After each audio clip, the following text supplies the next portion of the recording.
He's down.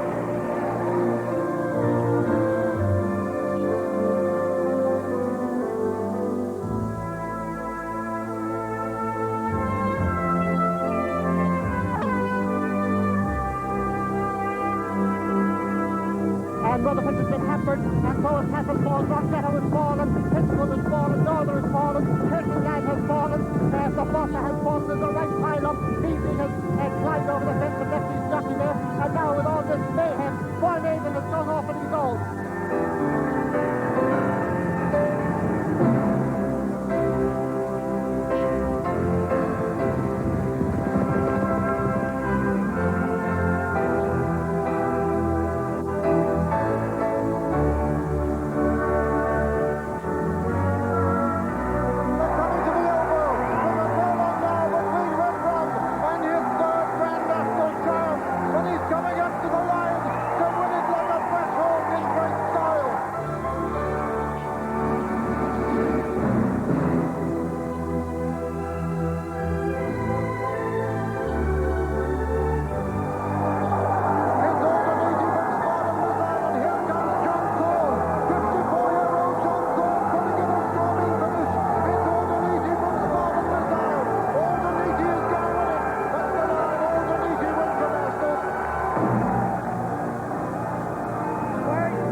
Good day to you from Aintree. What a weekend of sport. The Cup semi-finals and the Brazilian Grand Prix tomorrow, and it all starts here with the Grand National. The Martell Grand National is off at 3 o'clock today. It remains the most famous horse race in the world. There's simply nothing quite like it.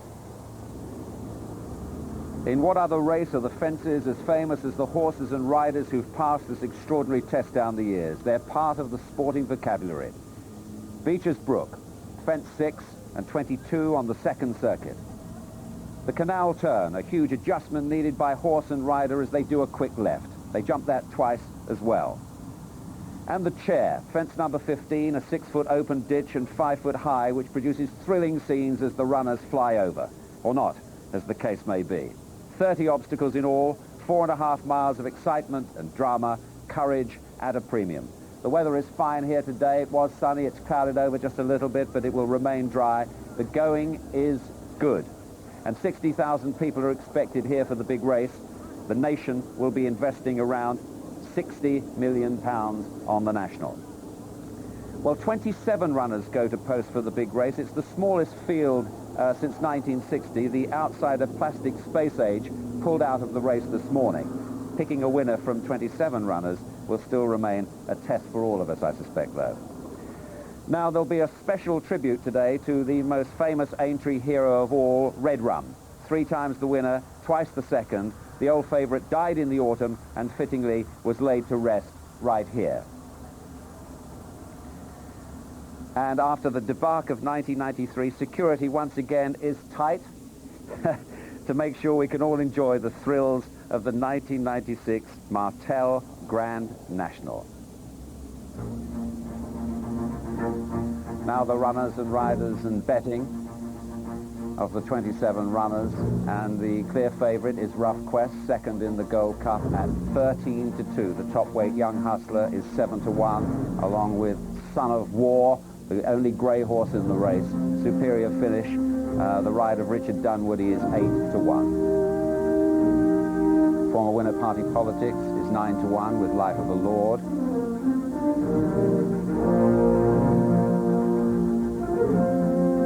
Wild Hyde is one of the Irish hopes at 16-1.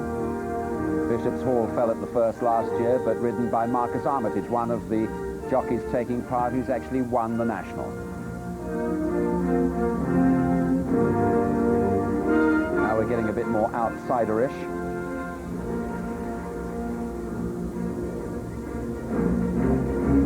Over the Deal was third at a big price last year, 50 to 1 shot this year.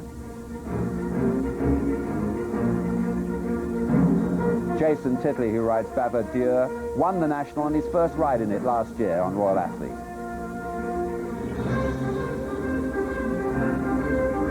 And now the real outsiders, and the last of all their Shaw Metal, trained by Ginger McCain and ridden by his son. And as I say, Plastic Space Age was a non-runner today. Well, there are jockeys taking part who've won the race once. This man, Richard Dunwoody, has won the race twice. Richard, how are you today? You've been in the sauna. Very well. Yes, the sauna's quite busy at the moment. A few of the lads trying to get down to do 10 stone. I've got 10.2 to do. I should do about 10.3, I think, hopefully. Yeah. It's a tough day for you in all, isn't it? Not just the National, because you're up bright and early this morning. Yes, Mrs. P had us out riding out, myself and Warren, riding Lusty Light. So, just a feel of the horse, and it's tradition as well. And I think her horses have always done that. I think it's good for the National as well to get them out early. Sure. How well do you know the horse? When did you first ride Superior Finish? I sat on him for the first time on Monday and jumped 3 fences on him up in Mandown. He jumped well, and I was happy with him, and Mr. Pittman's been very pleased with his preparation. So I've ridden him against him a lot. He stays very well. So we're hoping for a good run. You better not go against instructions today, had you? Oh, I better do as I'm told. Now, going back to your first win, it was West Tip, wasn't it, 1986. You'd ridden the horse in the previous National and took a tumble. Yes, we ended up on the floor. Quite a few horses, actually, have been in front going down to Beaches the second time round. And I've got pictures of him with his ears pricked, his head just about 6 inches off the floor, and he's still got his ears pricked. I think something might have distracted him. He got in a bit close. But we were lucky we were able to atone for it the next year. Yeah. I read somewhere that the win on Mini Homer gave you more pleasure because you'd sort of matured and you thought about it a bit more. The first time went in a breeze. I think we realised I was lucky to do it the second time I'd ever ridden in the race, and I thought this was easy. Then you find out how difficult it is, and sort of, I was 7 or 8 years before I won it again. Yeah. And I appreciated it certainly a lot more the second time. What was the worst ride you had round in the National? I've been lucky. I've had some good rides. Mini Homie last year, unfortunately, he made a mistake at the first and probably hurt himself, and it never really got involved, unfortunately. So, I remember you getting the starting cord round your neck that year when the Void race, didn't you? Yeah, nearly got throttled that year, but I pulled up and I was worried. I thought it was a proper start. At one time I thought I'd heard the starter calling for full start. Then the rest of them have gone in front of me. It's not until I've seen Jamie Osborne behind me as we pulled up at the first fence that he said it's definitely a full start. So I was a bit worried. Right. Now, if you weren't riding what you are riding today, what else to look out for? The two I like against the field, other than the Superior Finish, are Young Hustler, Chris Maud, and Lightful Lord, I think, might be the best of the Irish. Charlie Swan rides him. He loves this ground. It'll be quite quick out there today. Yeah. And Rough Quest, that's a horse you know. Rough Quest also. I just wonder about how well he'll get the trip.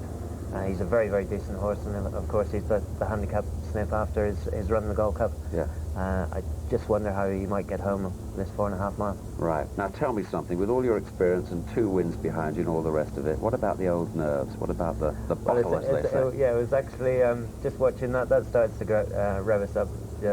The BBC sort of... the music worries us all. Marcus is in the sauna and he says if they play the theme tunes of Champions again, I'm going to start crying. So he's probably inside in tears down there now. Yeah. Well, what about the nerves?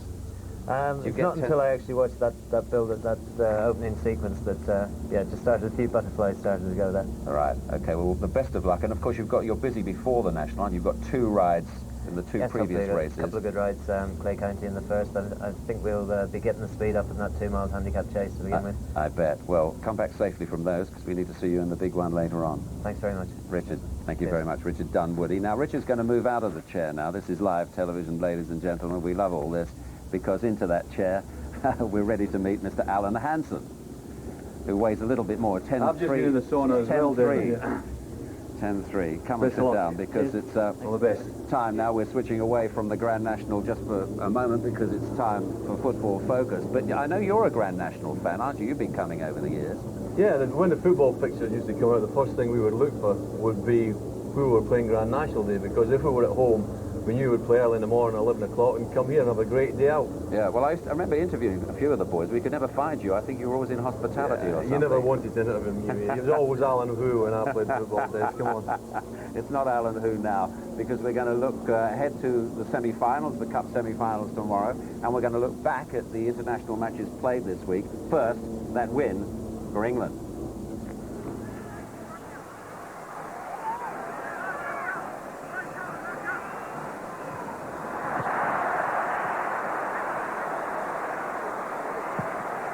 Sheringham looks for Ferdinand, good ball, and Ferdinand took it down well and scores! That's an excellent goal.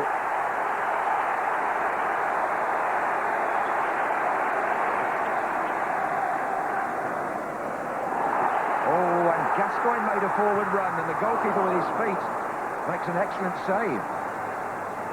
Here come England again. McManaman.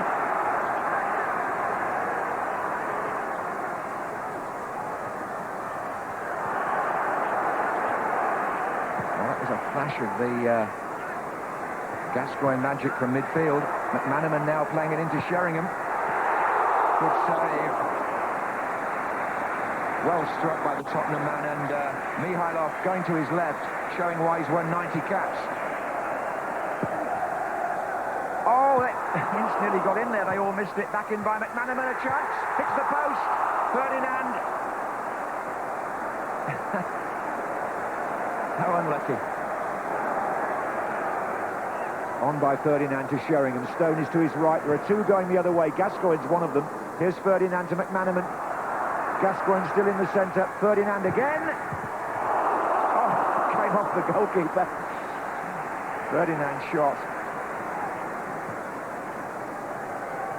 This is Lechkov for Bulgaria. Trying to get Kostadinov in the other side of Howie, and he is in, Kostadinov. Poor finish.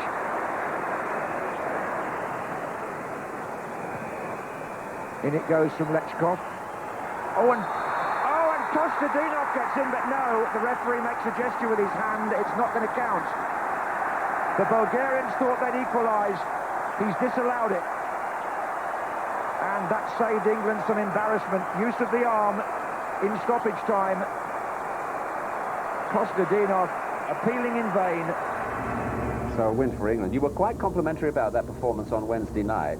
But the papers seem to be unreserved in their praise for England's performance. I was amazed. I didn't think personally that it was that good, did you? Well, that probably is a problem with the papers. They either have them up there or down there. I think it's somewhere in the middle. Yeah. I think if you look at the performance in a sort of wider context, what's gone before, you would say encouraging. I thought the balance was better.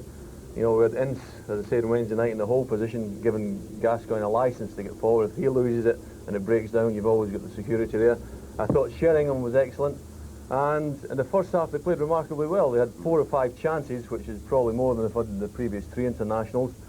The second half, the passing wasn't as good. They got a little bit sloppy, and they could have paid for it in the last 15 minutes. But I think it was encouraging. You couldn't look at that performance and say, well, they're going to win the Euro 96 championship. But it was encouraging. I think that's the way forward for them. And great for Ferdinand to take his chance, which he took so well. Well, he didn't do himself any harm. I mean, I thought the first goal was excellent. It's classic Sheringham play, back to goal, nice little turn, and the ball is superb. He picks out Ferdinand really well. But what he shows here is, you play it in front of him, he chests it down, he's got pace, strength, aggression, and he finishes it well. And really it was a terrific goal, great ball and a good finish. They linked up pretty well together. This is played up to Ferdinand, a little bit awkward there, but 1-2 and he's off. Now I think if this is in his right foot, and he's coming in the right-hand side, he'd score here, but because he's in his left-hand side, he's not too comfortable there. You know, the second touch there was abysmal, really. It was a great chance. In this position, he did really well. This is classic centre-forward play. He comes in a wide position. What he does well is quick look up here, sees nothing's on, skips past the first defender. For me, he should hit it left foot there, but comes back on his right foot. The ball across isn't bad. And the good thing is there's 3 or 4 players up in support. Yeah. So he hadn't done himself any harm. It'll do wonders for his confidence. Very quickly, Shearer used to be the first name on the team list. Do you think it... I think it's Sheringham now. It's Sheringham now. I think so. The way he's played. If you're going to play the system 1 up, 1 off, then he's the ideal man to play. He played terrifically well on Wednesday night. Ferdinand and Shearer. It'll be interesting to see where he plays in the next international. Right. Let's look at the results now for the other British Isles teams that were playing on Wednesday, starting with Scotland.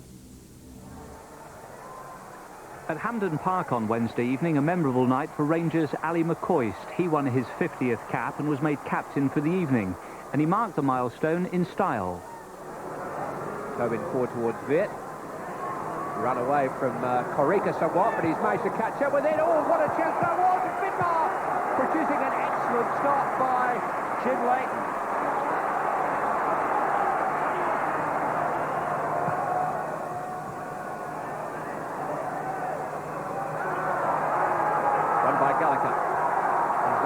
As he came off in towards Bruce, it's finished McCoist. Well, you always had a feeling that sometime on this very special night, Ali McCoist will provide something special to remember it by.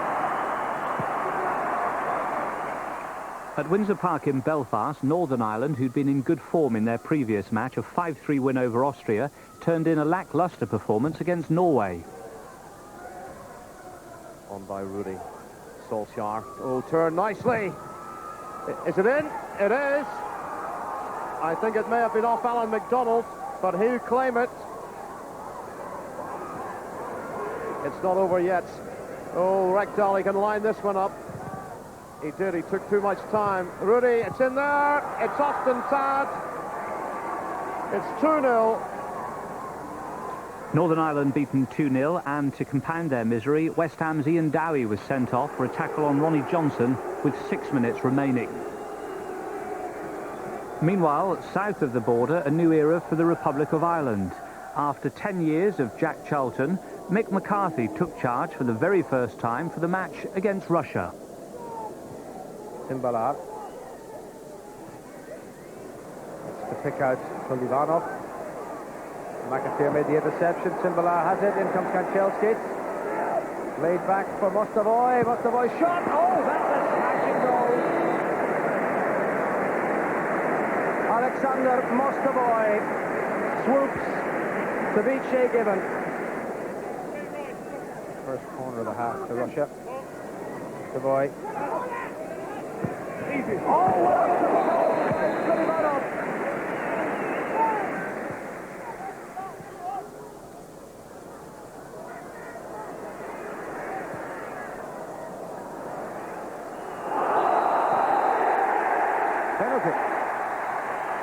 Handball against the Nupco.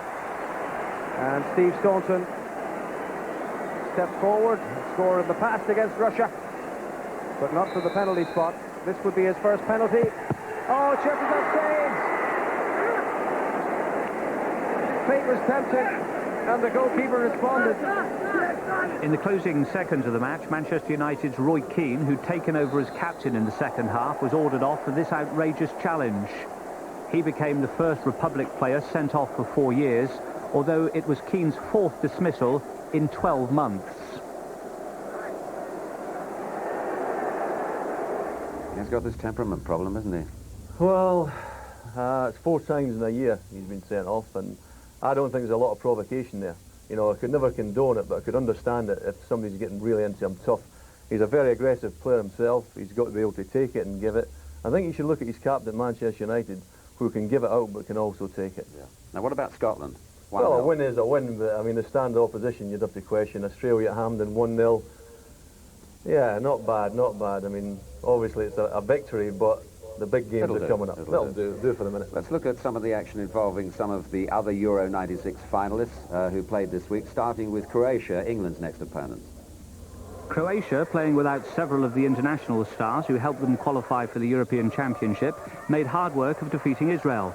But Derby's Igor Stimac set them on their way with a superb effort from 25 yards in the 74th minute. Croatia won up, and 2 minutes later the issue was completely settled when the home side scored a second.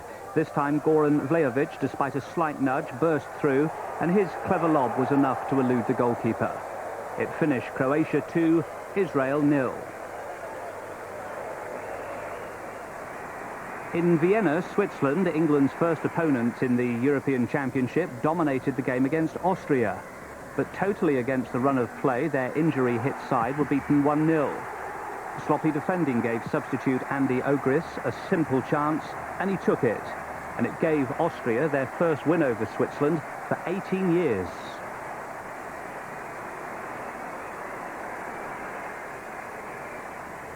In Lisbon on Wednesday evening, there was very little interest in the visit of Greece. Only 3,000 spectators turned up, and most of those had left when the game was finally decided. The only goal of the match came with just 3 minutes remaining. Cruz was brought down in the penalty area by Brias. He took the kick himself and made absolutely no mistake. In Munich, Germany showed encouraging form for the European Championship with a 2-0 win over Denmark. In a repeat of the 1992 European final, which Denmark won, the game appeared to be heading for a goalless first half. But on the stroke of half-time, Oliver Bierhoff arrived unchallenged to put Germany in front. Bierhoff then added a second after a dreadful fumble by Peter Schmeichel. Manchester United goalkeeper making a rare slip on what proved to be a good night for the young German striker in only his second international. It finished Germany 2, Denmark 0. Well, Alan, that would almost be a collector's item, that mistake by Schmeichel. That was not Peter Schmeichel, that was a standing, wasn't it? It's got to be. Yeah. I mean, sometimes that happens. A goalkeeper playing so well, he's virtually unbeatable. He has an absolute howler, and that was a howler. I must admit, it's just so unlike him. The ball gets played in quickly from the far side. You know, he's going over the top of a defender and attacker, but he doesn't watch the ball at all. He's a little bit unlucky, and I think he puts it in with his hands. It's just an absolute nightmare. Because if Cantona's had a season for United, so has he, hasn't he, Peter Schmeichel? I mean, is he the best in the world? They say he is. Would you think he must be? I think he must be at the minute. Despite that? Well, despite that, I mean, if you're the great thing playing in the back four, if you've got a keeper that you think is not going to let any in, you know, it's terrific to play in. Oh, it's fantastic. I mean, one against one, he just stands up, spreads himself. You just can't get past him. That brings us nicely to tomorrow's semi-final, the first of them, Manchester United and Chelsea, which we've got live for you on BBC television, of course. The promise is to be some confrontation there, I tell you.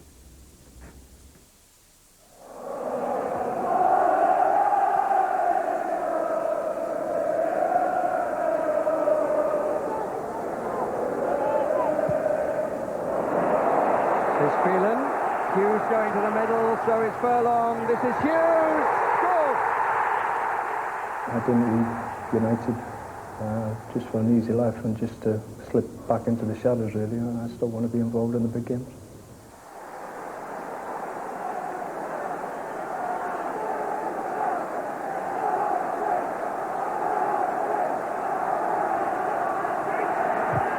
Oh, that wasn't the best of touches. Doubling off the line by Bruce, away by Pallister. Ready! Blocked by Irwin. What an escape. Steve Bruce had inches to spare. Everybody expects, and we've set ourselves a standard, and we must stick to that. It was just the season before last when Steve Bruce lifted the FA Cup after Manchester United had equalled the biggest winning margin in a Wembley final, 4-0 against Chelsea. Well, a great day for all of us for obvious reasons, you know, to win the cup final 4-0, and obviously to win the double was a remarkable achievement. But I think when you think back to big games and finals, it's not often you can look up and be 4-0 up in a cup final. And up until then, it was amazing. We scored about 3 goals in 12 minutes, and the game was over. And a fantastic day for us all. Hughes! Yes! Mark Hughes again!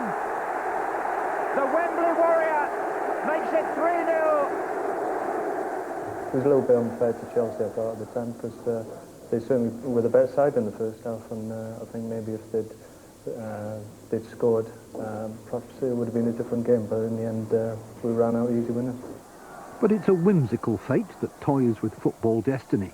Mark Hughes has swapped Manchester Red for Chelsea Blue. No one knows better than he what his new team can expect from his old one. He scored against them in the league this season. Well, very frightening when you have to play against them.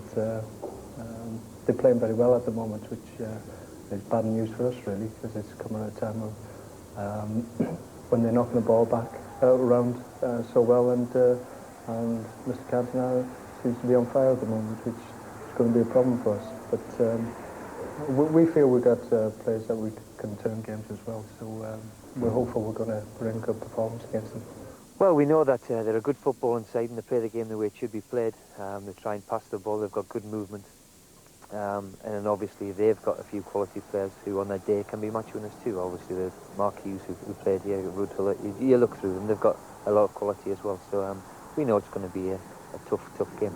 Now there's this other nice little irony, which I'm sure you're looking forward to, is it's going to bring you up against your old mate Mark Hughes. Yeah, I mean, it's quite ironic, isn't it? This semi-final or a cup final always brings something like that. And I'm sure Mark, who was loved by everybody here, the supporters and everybody concerned, will be really looking forward to it, I'm sure. Steve's a good friend of mine, and we'll have a drink in a bar after, but unfortunately, because of the profession we're in, friendships go out the window for an hour and a half when you're on the pitch, so he understands that, and so do I. We know what to expect. It'll be a tough confrontation, but I think I've played with him for 8.5 years or something like that, and I've never seen him hurt anybody. He's physically, he goes about the game, but it's all part and parcel of it. Are you both as quick as you used to be? Yeah, because we've never been quick, so nobody's noticed the difference, really. So. Semi-finals can leave deep scars on losers. Hughes and Bruce know the thrill of winning. Hughes was a scorer against Oldham in '94. Bruce was on target last season in the replayed semi-final against Crystal Palace. From there, it's onward and upward to Wembley and hopes of the ultimate prize. No joy to compare with that. 2 years ago, Bruce and Hughes shared it. This season, one will be a winner, one a loser. When I left United, obviously I had a fantastic spell of success there. And once you tasted that, you want to continue. And I'm just pleased that I've come here and we've got something going here. There's a good buzz about the place, and I'm part of that. And we're involved in a big game on Sunday, and that's what I want to be involved in. These are the games what you desperately want to play, and this is the long, hard season coming to an end, and semi-finals and finals and last 6 games of the run into a go for a championship is what you want to be, and it's exciting times, which it has been here, to be fair, for the last 5 or 6 years. Gerald Sinstadt reporting. The news about Mark Hughes, incidentally, is he's definitely in the Chelsea squad. We don't know about the team yet, but of course he's been trying to recover from an injury problem. Now, Alan. 2 great professional footballers there. I mean, you look at Bruce early in the season, people were writing him off. He really hasn't got any pace at all, but I talk on a Saturday night about being in good positions for defenders, and you just need to look at him. I mean, if I was a manager, I would say try and isolate it, him, hit it past him, and just go after it. But he takes up so many good positions, it's very, very difficult to get past him. I think, to his credit, he's played with 5 central defenders this season for Manchester United, and that is very, very difficult. You know, they've got to adjust to you, and you've got to adjust to them. But you'll be up against it tomorrow, because Hughes has got a great FA Cup pedigree. Well, let's hope he plays. Well, I hope it'll be great for the game. Yeah. I mean, I think Chelsea need him badly. If he doesn't play, then it'll diminish their chances of winning. He mentioned Cantona. He said Cantona's on fire at the moment. How will Chelsea try to play against Cantona, do you suspect? Well, there's 2 ways you can play against him. Either you put somebody on a man-to-man, or the nearest man picks him up. I think the way Chelsea play, I think they will play tight, and it might be they put somebody on him to close them down quickly, hustle and harry him. But then, from a Manchester United point of view, how do you close down Gullit, or as you call him, Gullit? Or I just call him the Dutchman. But how do you close him down quickly? Because his hallmark is time and space. So what we've got in view here are 2 terrific teams, packed full of talent, and I just hope that it's an open game, but I think it might be tight tomorrow. A Chelsea fan this morning I bumped into, he said, whatever you do, don't get Alan to tip Chelsea. But there's no fear of that, is there? No, I can't see Manchester United getting beaten. Okay. Well, that's our live match tomorrow at 1:15. I hope you'll join us for that from Villa Park, Chelsea against Manchester United. Then, of course, the other matches, highlights on Match of the Day tomorrow night, a special programme at 10:30 tomorrow evening, so you'll get all the cup action on BBC. Now, Liverpool have beaten Aston Villa both home and away in the Premiership this season, but at the moment you cannot write Aston Villa off.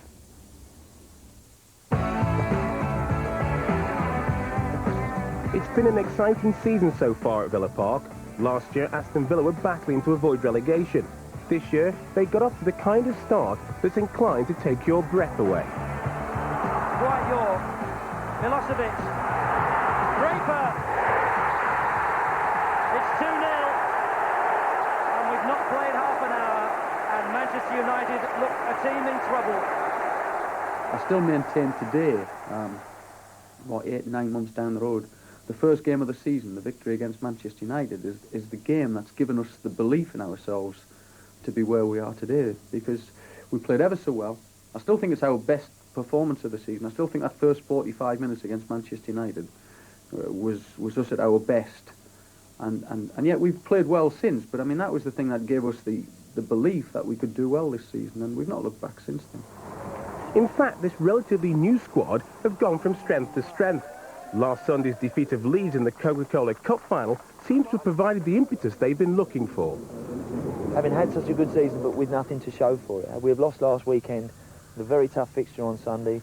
You know, still not guaranteed a place in Europe through the league.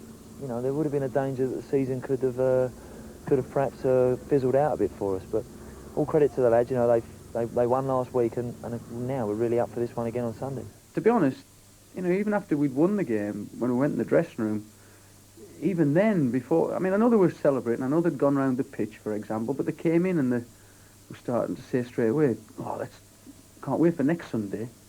So, I mean, I think that's a bit of me rubbing off on them, really, and I tend to, whatever a result after a game, say, right, lads, get ready for the next one.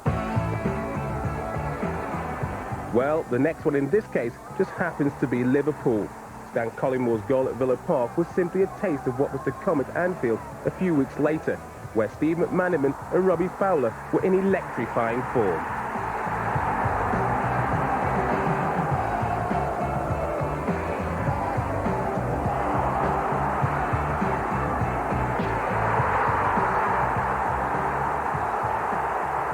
In all fairness, without, like I said, making real excuses, the second time we didn't have a full-strength side out, even though I thought they were fantastic on the day.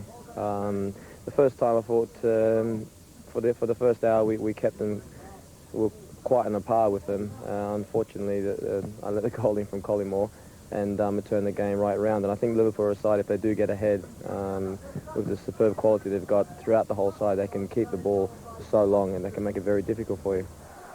One player who is capable of rising to the occasion is Villa defender Gareth Southgate. He played a major role in England's 1-0 defeat of Bulgaria on Wednesday night. Did you enjoy it?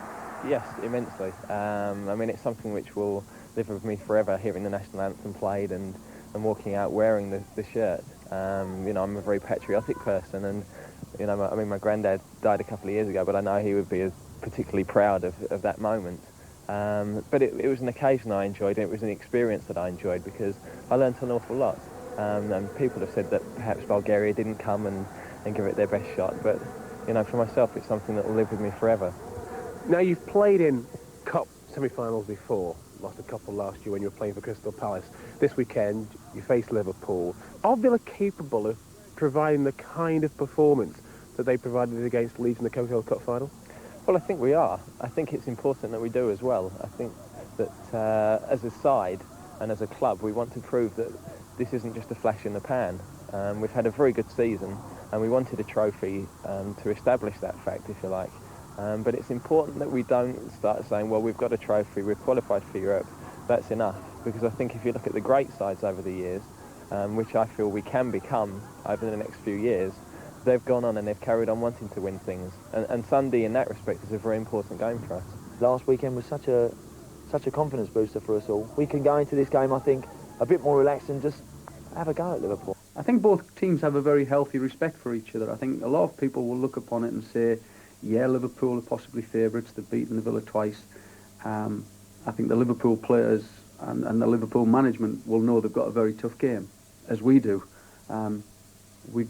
We've got the hope we can pick what we think is our best team at the moment, and that looks as if we can do that. So we're very hopeful. We think we can give them a better game than we did last time, for sure. But they've got an upper hand on us, for sure. But I still think we're closer to them than perhaps a lot of people think in terms of team pattern and team play.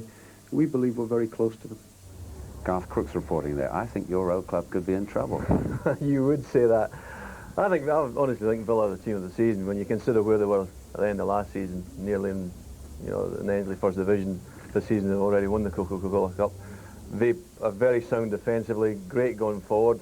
You know, both sides play 3 centre-backs, and I think they're going to need them because there's so much explosive talent in the final third of the pitch. We've got Dwight York for Aston Villa and we've got Robbie Fowler for Liverpool. Different sorts of players, but both can make something out of nothing. You know, and I think there's going to be goals in that game. But most semi-finals, they swing on one thing, don't they? They're always so tight, aren't they? Well, there's always big pressure. I think there's more pressure in the semi-final of the FA Cup than any other game I've ever played in, simply because the prize at the end. You know, nobody remembers losers in the semi-finals. Yeah. There is a lot of pressure in the game. I think it'll take a little bit of inspiration from one of the forward players to win it. A bit of pressure for you. Who's going to win the National? I'm going for superior finish. Mrs. Pittman and our man Dunwoody. Yeah. Did he say something to you on the way? I can't tell you that, Dave. You know, I don't want to influence the betting. Oh, thanks very much, and of course we'll see you for the semi-final tomorrow yeah. at Villa Park. Now, it's what? Just over 2 hours now to the off of the Martell Grand National. It's 111 days to the start of the Olympic Games. And this morning, the flame was lit at Olympia, which was the setting for the ancient Olympic Games. There it goes. It's got to travel 16,500, the Vestal Virgins in the background. It's got to travel 16,500 miles to Atlanta. They must obviously be taking the scenic route. And I'm told that some 10,000 runners will be involved to take that flame all the way to Atlanta for the Olympic Games. 111 days away. These scenes from Greece this morning. And by the way, look out for the Essential Olympics on Good Friday. BBC 2, 9:15, the history of the Olympic Games. Lasts for 2 hours. I'm sure it'll be worth watching. I hope you'll join us for that on Friday. Now, as I say, we're moving towards the great racing event of the calendar, the Martell Grand National. How do you pick a Grand National horse? Well, if Jenny Pittman doesn't know, nobody knows. Sue Barker went to see her. Well, I buy a particular type of horse, and I reckon if you looked at my horses, you'd probably say they all come out the same mould. And I do like the staying chasers. They're tough, genuine characters. People come and see me, and, you know, we sit down and have a chat. Because really, when you get introduced to an owner, it's a bit like getting married. You know, it's got to work well, and they've got to really give you time to make a horse. You know, it's a bit like your young horses going to nursery school, then going to junior school, then going to the next school, and then, you know, finishing off doing their A-levels, really. But you've got to have an owner that's patient enough. So who is this? This is a baby that is called Cherrymore, and he's not run yet. But this is a real typical chaser. If you just put him like this, just have a look at him.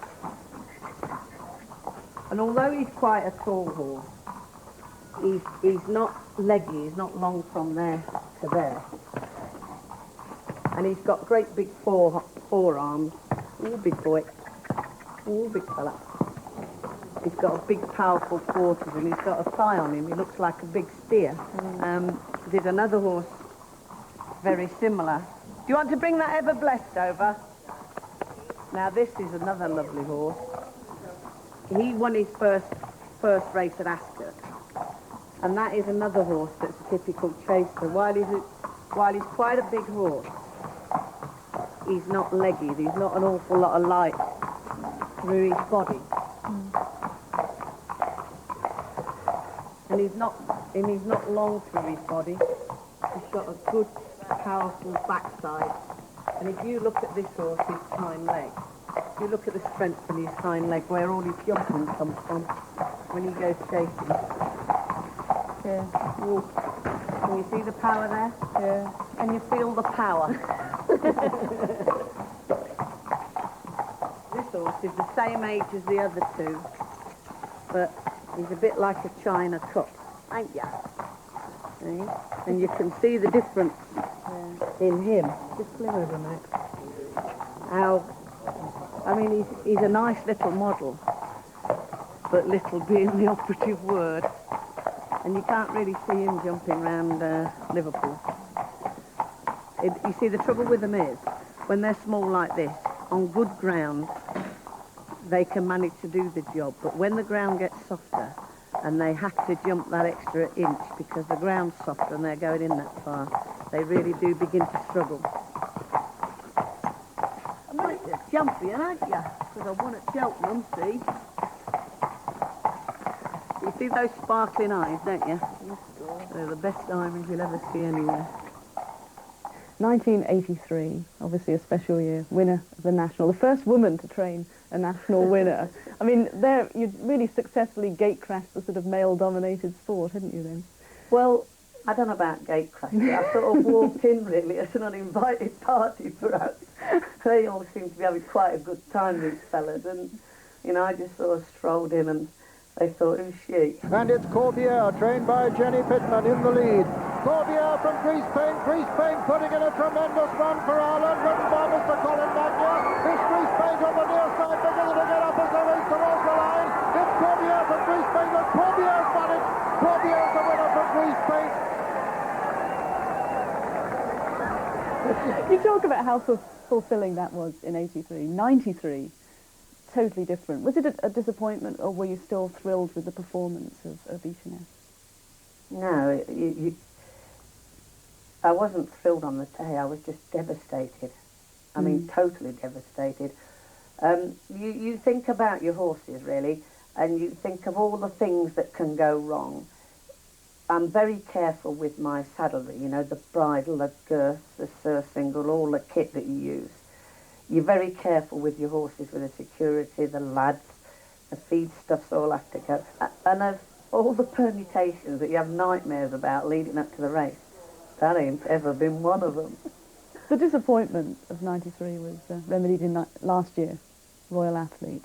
Oh, that was just poetry in motion. I mean, the horse went there, and of all the things that Alfie can get wrong, he went round there and he jumped like a stag. I mean, it was unreal. Royal Athlete cannot be caught now. Royal Athlete under 24-year-old Jacob Stigley comes to the line to win up. With Royal Athlete recently retired, the bookmakers have made Superior Finish, ridden by Richard Dunwoody, Jenny Pittman's main chance this year. Superior Finish, he's in rip-roaring good nick. He won a good race at Sandown, and then he was fifth in the Ida Chase, and I think he's going to run a big race.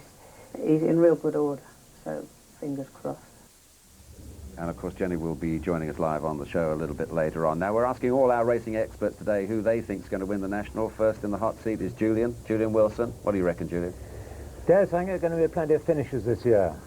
27 runners, 18 might finish. I think it's a year for the quality horses on this good ground. Don't look beyond horses 1 to 12. I think the top ones are going to win. My heart says Young Hustler, because he's owned by my wife's cousin, Gavin McKechen. Right. My head says Son of War. I think he's a pretty decent horse. He's been running against the good ones in Ireland. He's got a national pedigree. He's won an Irish Grand National, as you know. He's in good form. I think the ground will be all right. Conrad Dwyer, his rider, he's on the crest of the wave at present. And if he gets over the first fence, I think they're going to go crazy going to the first. I think he'll give us a good run, Dave. There's a lot of history made if that wins. It's the grey, it's Irish. Conrad Dwyer's won the Gold Cup. By heavens, what a story that would produce. It's Ireland's year, isn't it? It may be. Thanks very much, Julian. Well, of course, we'll have more of the build-up to the great race as the afternoon goes on. We reckon about 60,000 people will be here for the National this afternoon, and before that, we've got two other races for you, the 135 and 210, great races in their own right. That all comes later.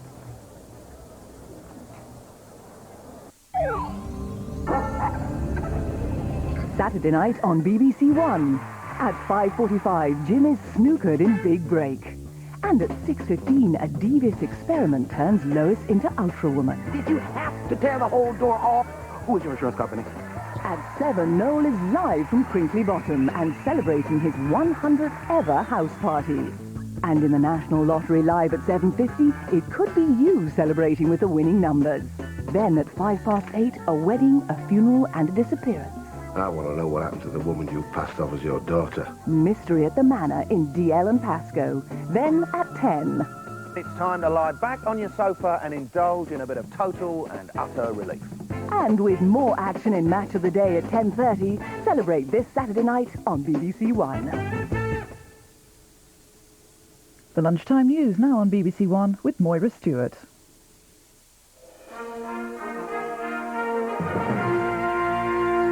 Good afternoon. In the last few minutes, the Prime Minister has said that the country's beef crisis is being solved.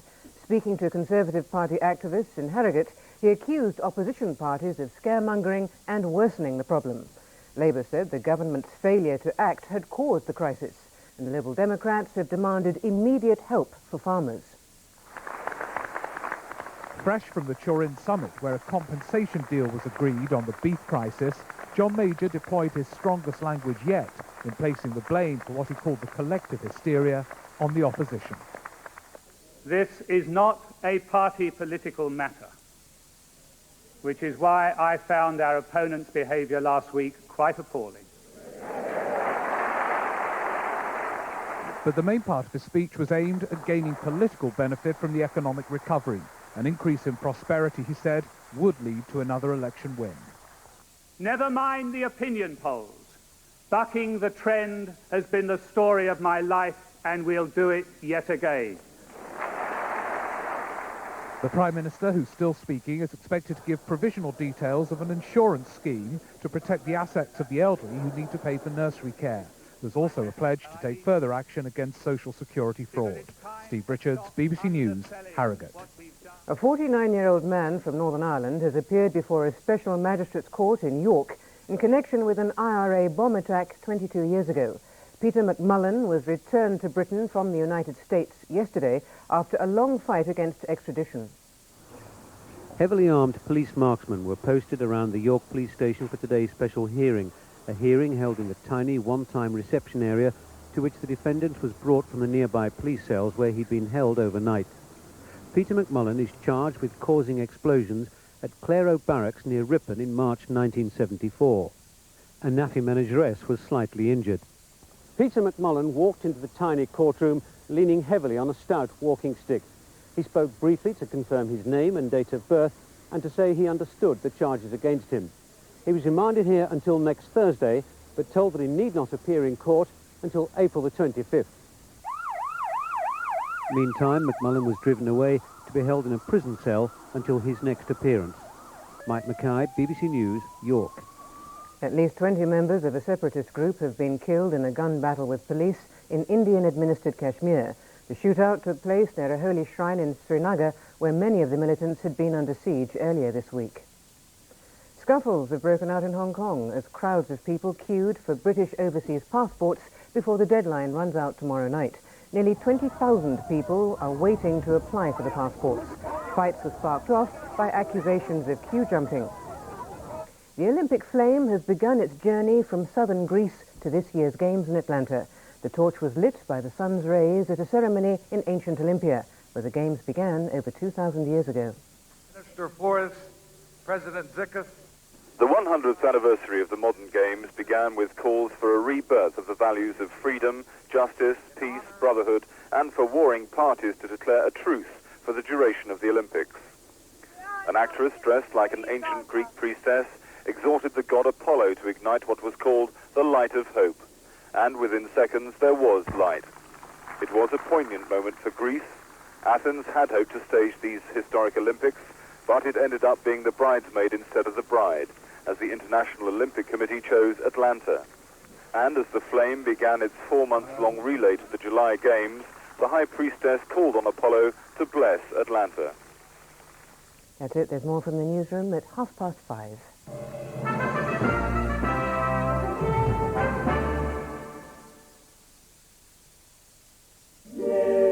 It began as a lost cause. All boys with ALD die.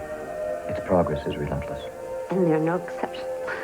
The end is inevitable. And became a crusade. I claim the right to fight for my kid's life. And no doctor has the right to stop me from asking questions which might help me safe. Susan Sarandon and Nick Nolte star in the true story of Lorenzo Zoil. Tomorrow at 8:05 on BBC One. Welcome back to Aintree. It is, of course, Martell Grand National Day. Now, if you were with us before the news, you will have heard Julian Wilson tip a horse called Son of War for the National this afternoon. It's the only grey horse in the race, but it's been a long, long time since we had a grey winner.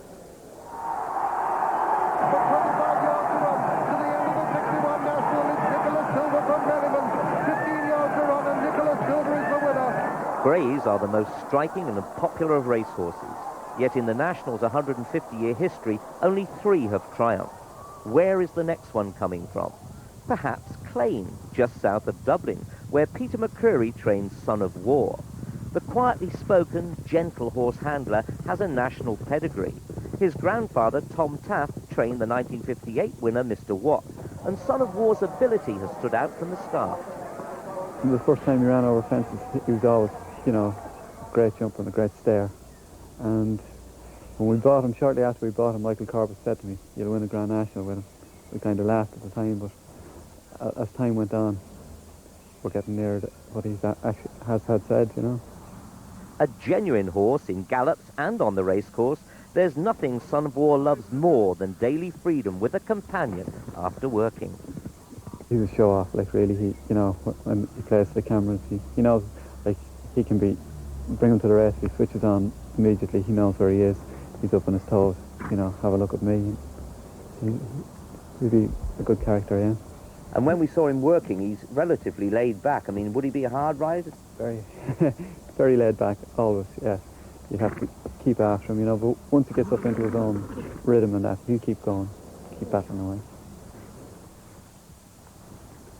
The attributes required to win at Aintree can be fine-tuned at home beforehand, although national winners are bred, not made. They've either got it or they haven't. He's a great stayer and a great jumper, and he'll battle the whole way. Watching him schooling, he grits his backside up, doesn't he? Yeah, yeah. Like he can get in close, he can stand out. It doesn't really matter. He'll have a good jump, you know. There is a great pop in him, as you saw yourself. Like, you know, he can get great height into himself, yeah. It's Nuaf being chased all the time by Son of War on the far side. Ebony Jane back in third, but Nuaf has the lead at the final fence in the Jameson Irish National. On a tidy jump, he's exhausted. Son of War strong hard on the far side. And racing into the closing stages, Son of War on the far side has come to take Nuaf. Ebony Jane in third as they race into the closing stages. Frankie Woods and Son of War striding up to the line in the Jameson Irish National. A tired horse, but a brave winner as they go to the line. Son of War wins the National. Victory 2 years ago in the Irish National proved the Grey stays and can jump with the best of them. Today it's a maiden voyage for both trainer and horse. His nature of running is that he'll keep galloping. So the second circle is, if he can track anyway towards the leading half, doesn't go out onto the second circle and, you know, keep going from there, he'll keep galloping. 21 years ago, Lascargo was the last Irish-trained horse to win the National. It's 20 years since a jockey has lifted both the Cheltenham Gold Cup and the National in the same season. And of course, 35 years has lapsed since a grey took the crown. The statistics might suggest Son of War has it all to do, but the horse knows none of them, and he, after all, will have the final say. Richard Pittman with that report. Here's the man who'll be riding Son of War this afternoon, Conor O'Dwyer. How do you feel about your chances, Conor? Very good. I sat on him last Monday morning for the first time. I jumped 6 fences on him and I couldn't be happier. Yeah. Now, what about riding a grey horse? Make a scrap of difference to you, does it? Not. I don't care the colour. Doesn't matter. Yeah. But the odds seem to be against it in that sort of sense, but that doesn't matter to you or anybody else. No, the odds, as you say, are against it. He'll be the first grey horse for a long time. He'll be the first Irish winner. I'll be the first jockey to ride and Gold Cup and a national winner, but it doesn't matter. You know, if we get to look at the run. We'll have 3 great stories if you win on that horse today. How are you going to approach the race? There's a lot less runners this year than normal. There's only 28. I'd love to be kind of 6th, 7th, somewhere around there. Bit of light, see what we're doing, and hopefully everything will go well. Yeah. Does the going suit the horse? It does. I asked Peter McCreary that on Monday morning, and he said that unless it came up very, very fast ground, he didn't really mind. Well, I know it's a job of work to you, but there'll be an awful lot of romance around if a grey horse won it, wouldn't there? There will, for sure, and I hope there is. Yeah. Thank you for joining us, and the best of luck, Conor. Thank you very much. Conor O'Dwyer, who rides Son of War in the big race. Now, let's see where Son of War is in the betting at the moment as we go through the runners and riders once again.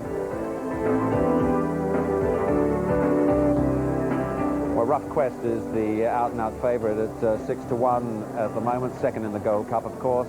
And Son of War is now the second favourite at 7-1. Young Hustler and Superior finish 8 and 9-1 respectively.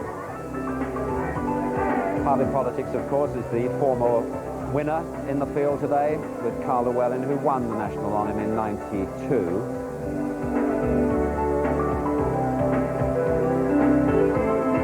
Light is one of Jenny Pittman's runners. Wild Hyde, one of the, or another I should say, of the Irish hopes today. And Marcus Armitage, of course, is a former winning jockey. Now we're amongst some of the middle to outsiders, I suppose. Chatham's been in the National in the past.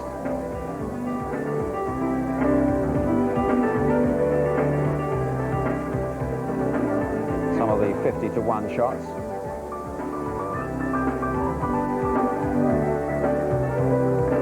Jason Titley won the National in his first ride last year. He's got Bavard Dieu this time, 50-1.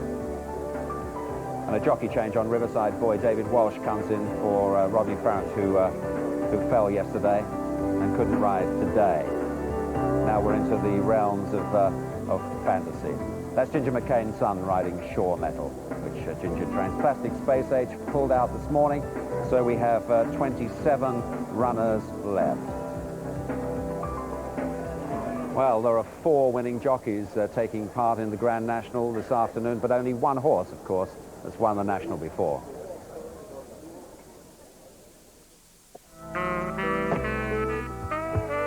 Party Politics is by far the biggest horse in the Grand National.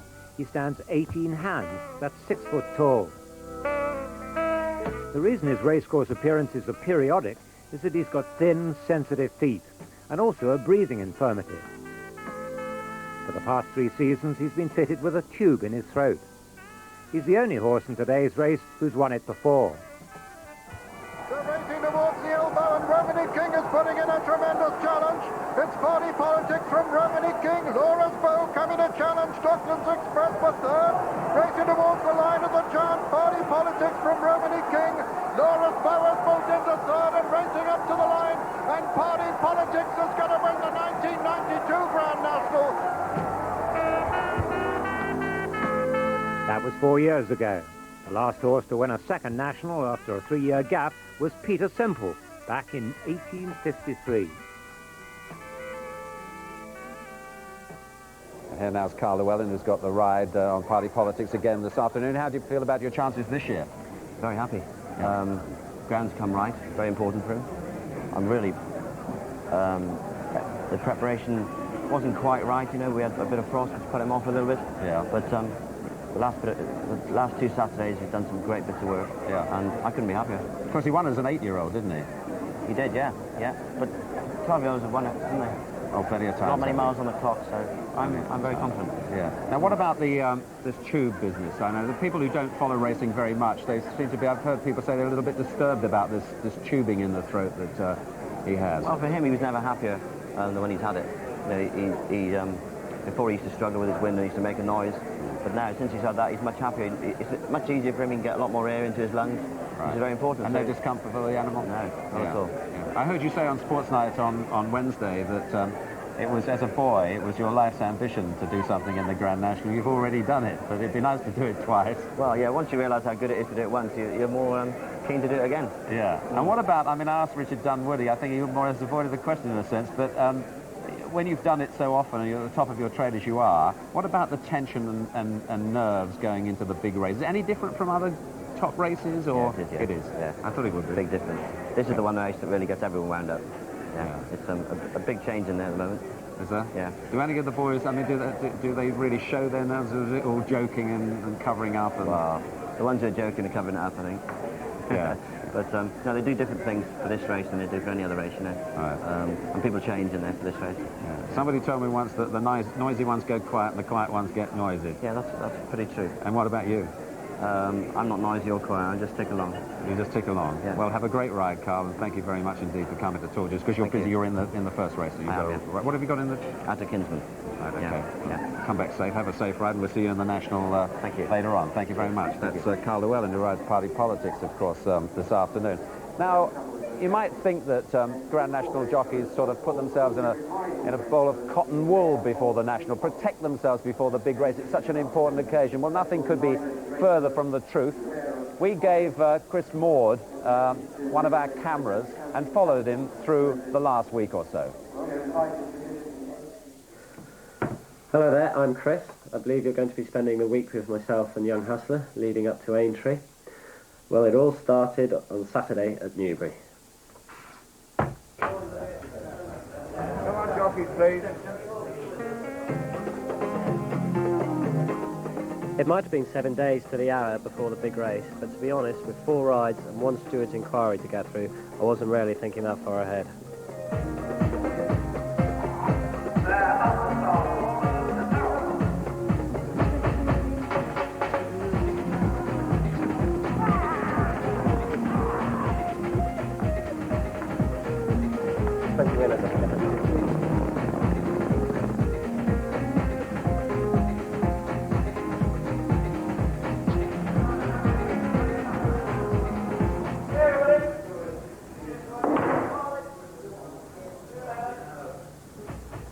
Sunday, day off all day. Relaxing day before a hectic week. Not everybody had a line. At the yard, it was business as usual for Young Hustler, Shaky and Co. What's this? Probably this time last year, wasn't it, when the last camera crew came? This time last year, yeah. Looks well on it, doesn't he?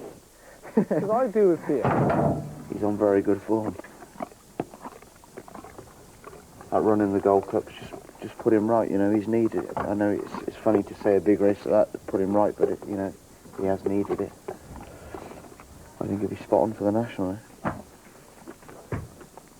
Hey? Good lad.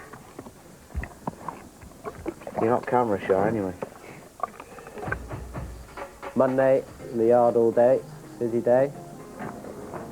6 p.m. start, no choke, even after a day off. Morning, Dotty. Eagles, where are you?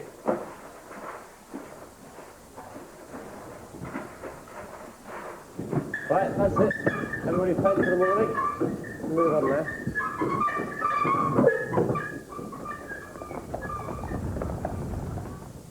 This was a special occasion for me to ride Young Hustler at home. That's normally Shaky's job. Good old Shaky, though, stood down for the TV cameras, unlike the rest of the team. Darren's doing her hair.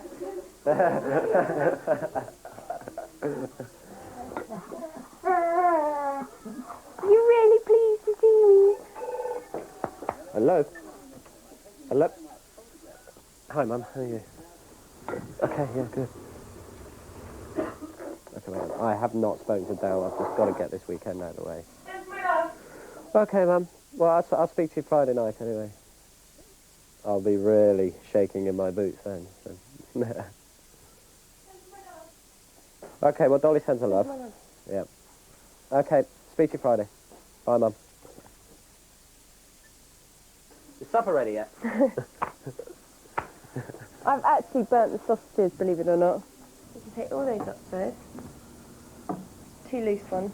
I'll have you know, I'm a high-profile sportsman. I said. Take them upstairs. What about that lot over there? Yep, you can have that too. This is so typical. I do all his work. And the dogs, for that matter. Put the red light on in a bedroom. There's some joke. No, it's the only light bulb I could find. Well, get it out. The blinking cameras are here.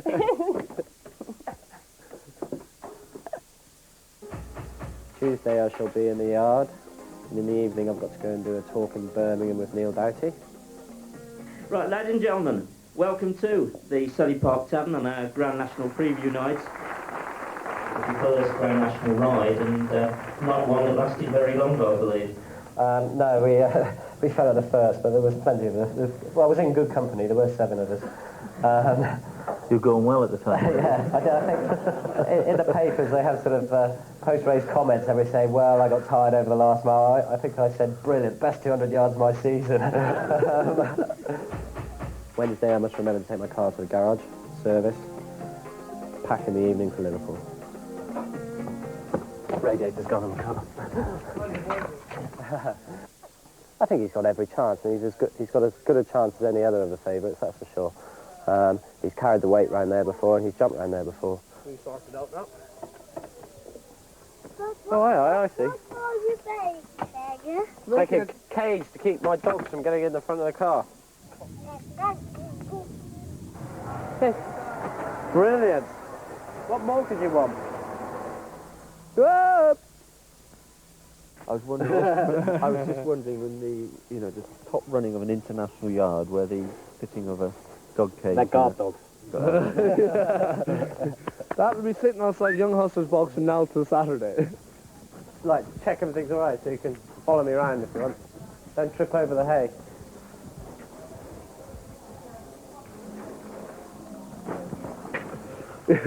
Promotion.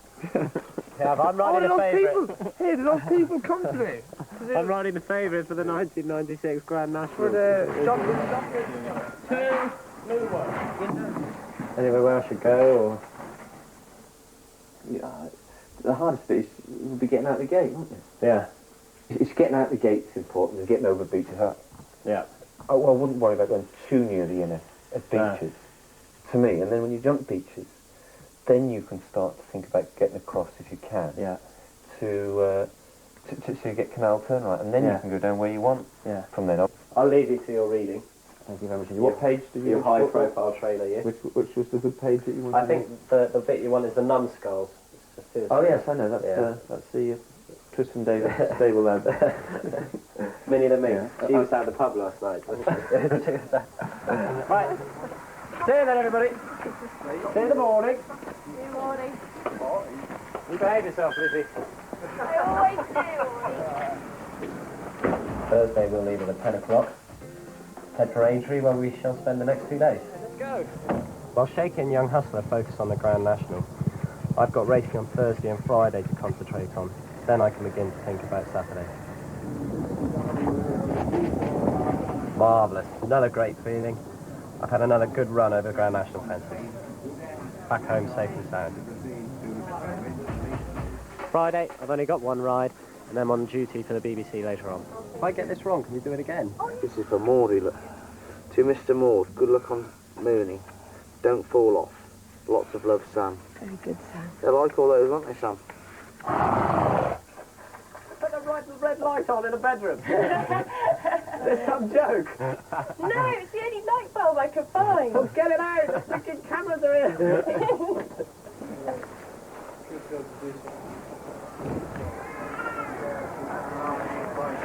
The second in the handicap hurdle today on Sorab, but the highlight of the day, which was brilliant, was Richard Ford winning the Fox Hunter steeplechase on Rolling Ball.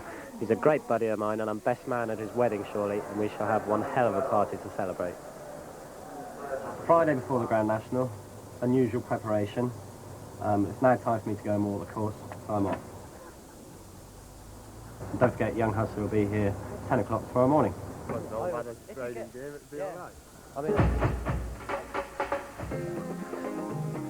Saturday, Grand National Day, time to focus.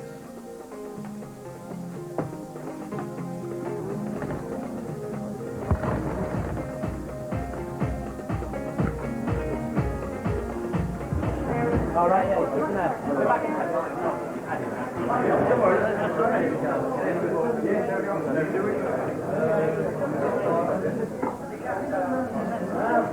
All right, thank you.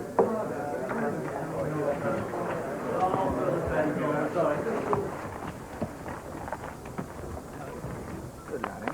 Here again. Third time lucky, eh? You never know. Good fella. Yeah, good fella. Seen it all before. Chris, thank you for letting us spend some time with you. The BBC check's in the post. It won't change your way of life. And good luck this afternoon on Young Hustler. Chris Maud, spending a week with him. Hope you enjoyed that. Now let's just have a look around here because the crowds have been milling in for the last hour or two. They seem to have a car each, as you'll see from the number of vehicles in the car park, but we reckon about 60,000 people will be here to watch the big race live today, and of course millions of you at home and indeed around the world. So it's a great day. The weather's fine, the going is good for the race, which will suit some but not others, and there we are, the sights and sounds of Aintree on Grand National Day. There is nothing quite like it anywhere in the world. Now, the first member of the BBC team here today, up and about early this morning, was, of course, Miss Sue Barker. She went out to see some of the runners and meet some of the connections very early here at Aintree.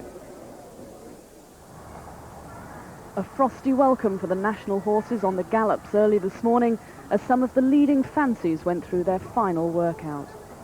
They included Jenny Pittman's 2 runners, Superior Finish with Richard Dunwoody on board, and Lusty Light, the mount of stable jockey Warren Marston. Also Life of a Lord, one of the Irish challengers, who'll be ridden by Charlie Swan.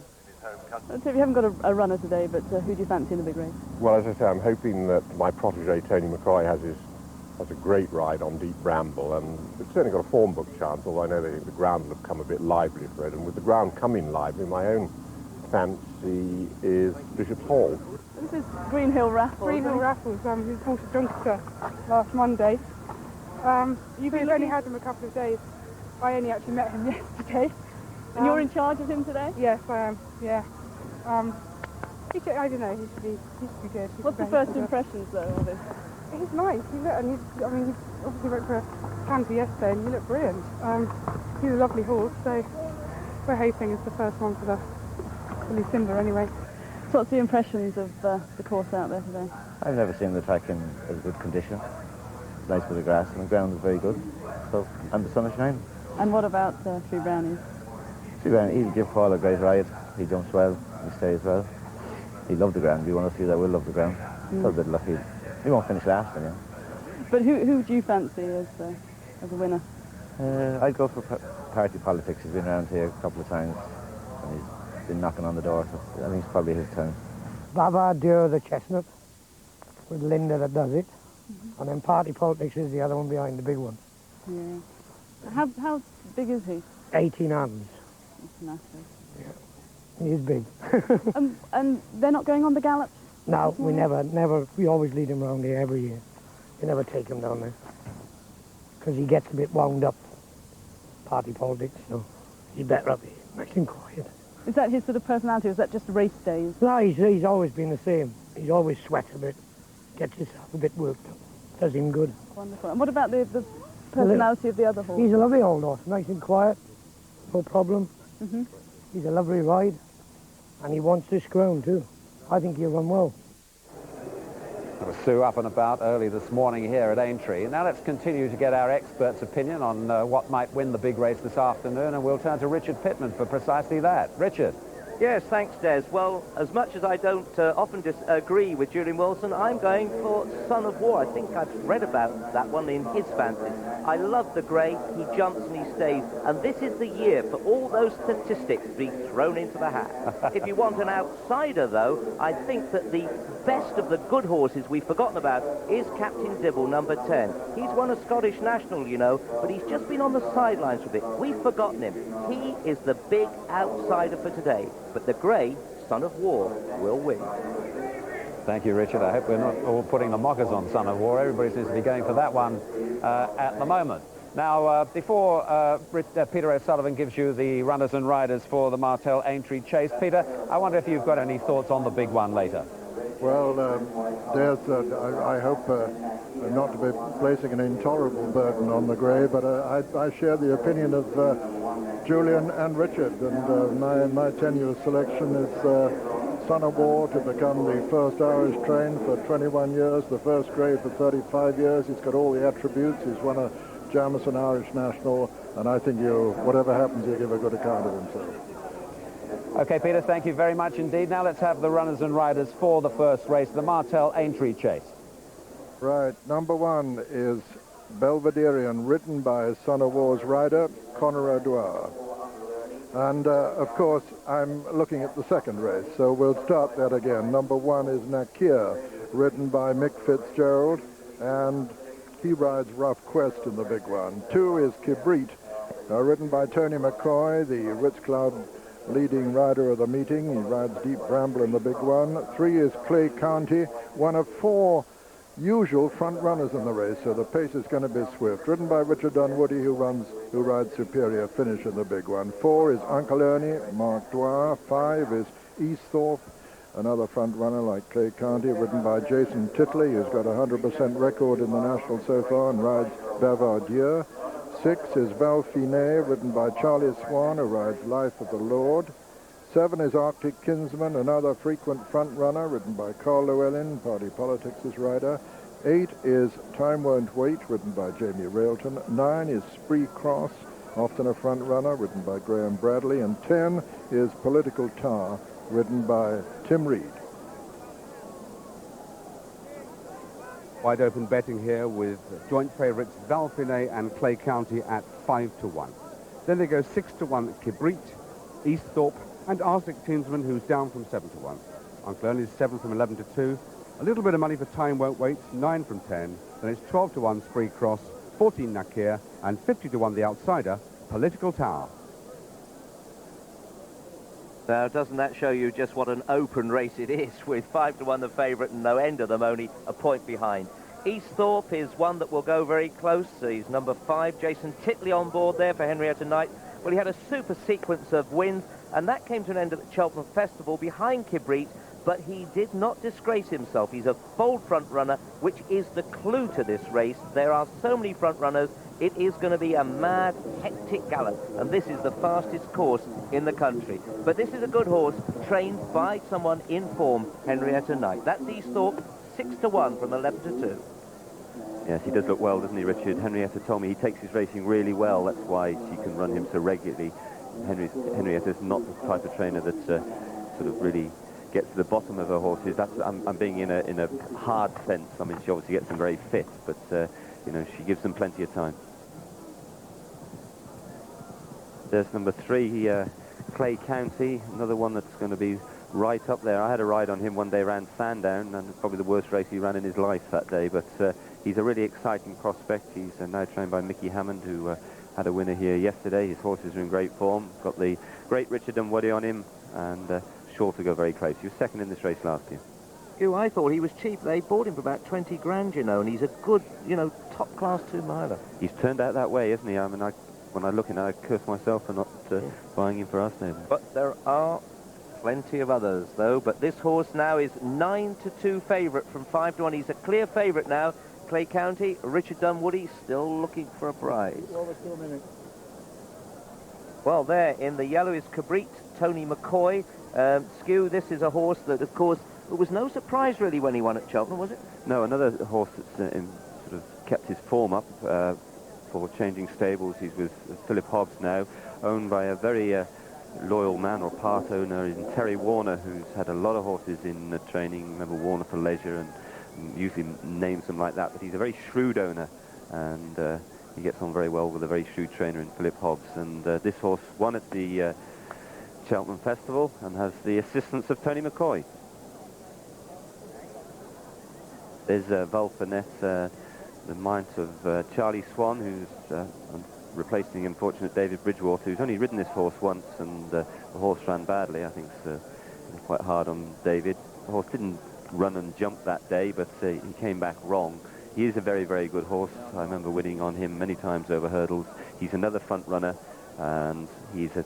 You know, I was going to ride him in the Champion Hurdle instead of Granville again until Martin persuaded me otherwise.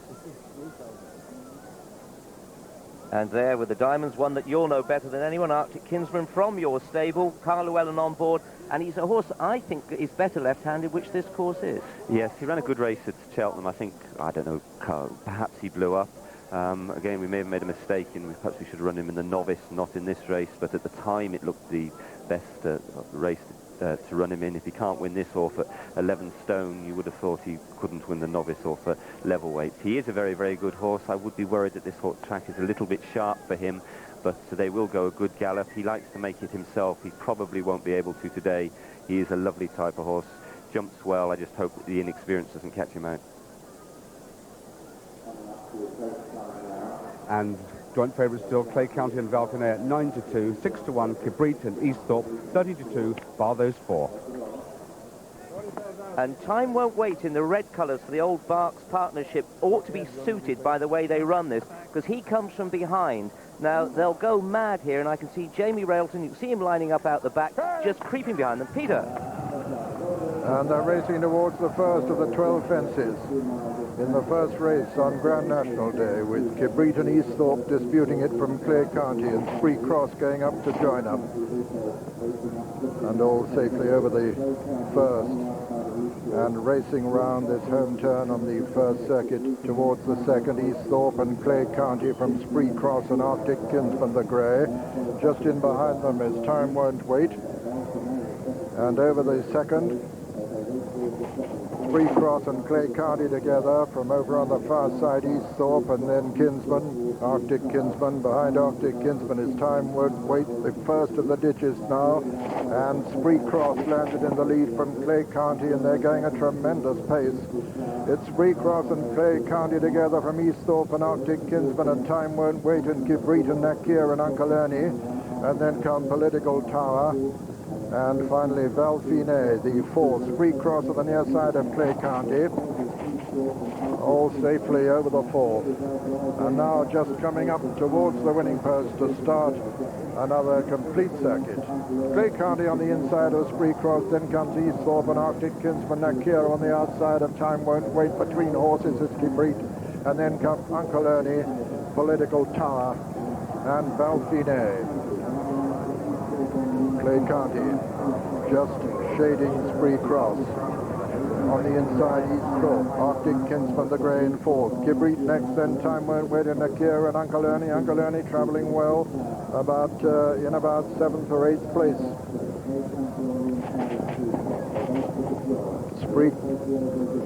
Clay County the leader from Spree Cross. Then Easthorpe and Arctic Kinsman. Then comes Kibrit and Time Won't Wait. All still standing. And the order. Clay County, Spree Cross together from Arctic Kinsman. Then just in behind them, Easthorpe and Kibrit and Nakir. Time Won't Wait, Uncle Ernie. Then Political Tower and Valfine. Coming to the last over on the far side. Clay County, Spree Cross. Clay County hit that very hard but got away with it. Clay County on the inside of Spree Cross, but here comes the grey Arctic Kinsman to take it up. And it's Arctic Kinsman now has gone to the front from Clay County. Then comes Spree Cross on the outside. Time Won't Wait, poised just in behind the leaders. Kibrit is next, and then Nakir, then Uncle Ernie, the sheepskin nose band as they race down towards the next fence. And over it, Arctic Kinsman made a mistake but got away with it all right. Arctic Kinsman on the far side, the leader from Spree Cross. Behind Spree Cross comes Clay County. Racing towards the third last fence now in the Martell Aintree Chase. And it's the grey Arctic Kinsman with Uncle Ernie coming to challenge towards the near side. Arctic Kinsman and Uncle Ernie together from Spree Cross, and over on the far side, Time Won't Wait going well too.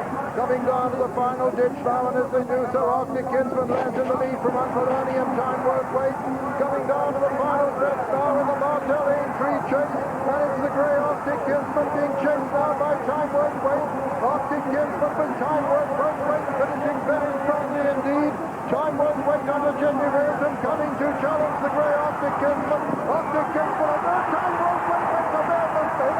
Arctic Kinsman is striding away to the line. He's taken full advantage of his adversary's mistake. He's going to win it well at the line. Arctic Kinsman is the winner of the opener. Time Won't Wait is second. Third is Uncle Ernie, and 4 is the fast finishing Political Tower. And so the 1, 2, 3, 4 in the opener on Grand National Day. The winner of the Martell Aintree Chase is Arctic Kinsman, number 7, owned by Mrs. R.D. Hambro, trained by Nigel Twiston Davis, and ridden by Party Politics' partner Carl Llewellyn.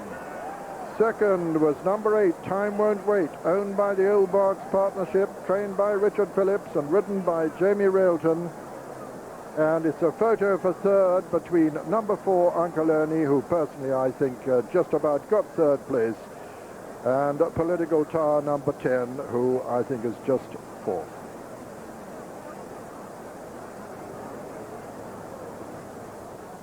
Yes, yeah, I thought this is the really... he'd come to the front cantering, and I thought this has really cooked his goose here because he's really missed. But the horse has done very well, and Carl has done wonders to stay on board. I was really worried. I felt we should have run this horse in the 2-mile novice. It's great with hindsight, but here I thought Time Won't Wait in the red, and Jamie Welton, who's ridden a lovely race here, just following Arctic Kinsman. He makes the mistake, though. Yes, and I think we must get a camera on you in future, Stew, because your antics watching this. You rode that horse, you were on there as well as Carl Llewellyn, and I must admit, Time Won't Wait, who crept there behind you, looked a big danger. He may have knocked the stuffing out, but you've won very well in the end. Now, this horse, of course, Stew, is a Cheltenham Festival winner. He's had muscular problems, so you've done very well to get him back.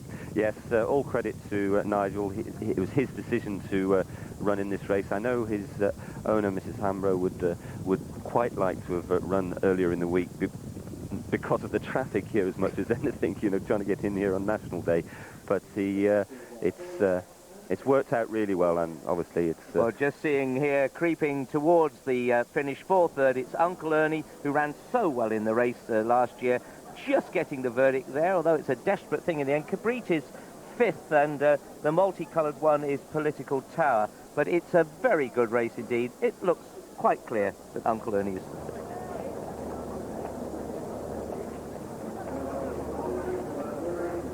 And he is officially placed third, Uncle Ernie, the winner. Arctic Kinsman at 13-2, Time Won't Wait 9-1, Uncle Ernie 7-1. Arctic Kinsman now winner of 7 of his 15 races, the son of Welkino out of Arctic Advert by Birdbrook. Birdbrook himself is a grey, like Arctic.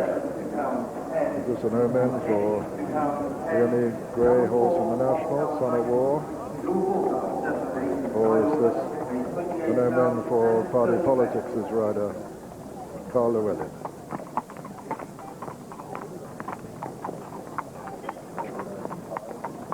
59th winner of the season for Nigel Twiston Davis, and number 45 for Carl Llewellyn.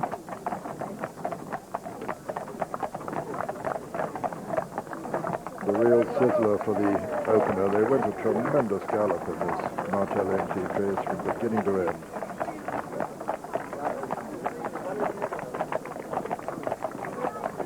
Very attractive horse, this.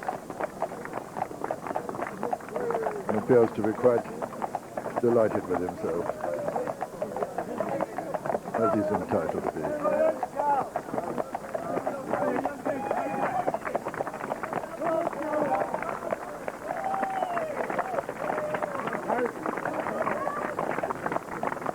This is how the Grand National winner will return to the winner's circle, flanked by mounted police through a tremendous crowd. You'll see Carl Llewellyn wearing one of those fashionable artifacts on his nose, which is supposed to assist to breathing, which rugby players have taken to in a big way. Well, as he unsaddles Arctic Kinsman, just a recap of the starting prices of the opener. And Arctic Kinsman is the winner at 13-2. Second, Time Won't Wait at 9-1. And third, Uncle Ernie at 7-1. The total returns win £7.60, places £2.10, £2.10 again, and £1.90. The dual forecast £28.30, the straight forecast £55.24, and the tricast £380 and 39 pence. Well. So the first race of the afternoon, Carl Llewellyn going well, rides Party Politics later on in the big one, of course. And now we're all ready to, I suppose, pay homage to the First Lady of Aintree. We've seen you on the telly already today, explaining to Sue how to find a Grand National horse. She's a very nice lady, Sue. Lovely lady, as are you both. But what about your hopes for... I read in one of the papers where you thought Superior Finish was going to give you your best chance ever of winning the National. Well, You can't have better than winning it, can you? No, but you know, you press like to elaborate a little bit. I said as good a chance as I've ever had. Right. It didn't actually get in the press Didn't quite come like out that. quite no. like that, yeah. No.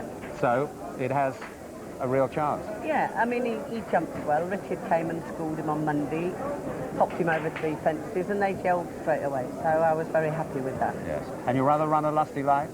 Yes, he'll love this ground. I mean, I think he'll go well today. Wants to clear round. He had a bit of a mishap here last year. But at the first, didn't he? Capsized at the first, so Yeah. we don't want that to happen again.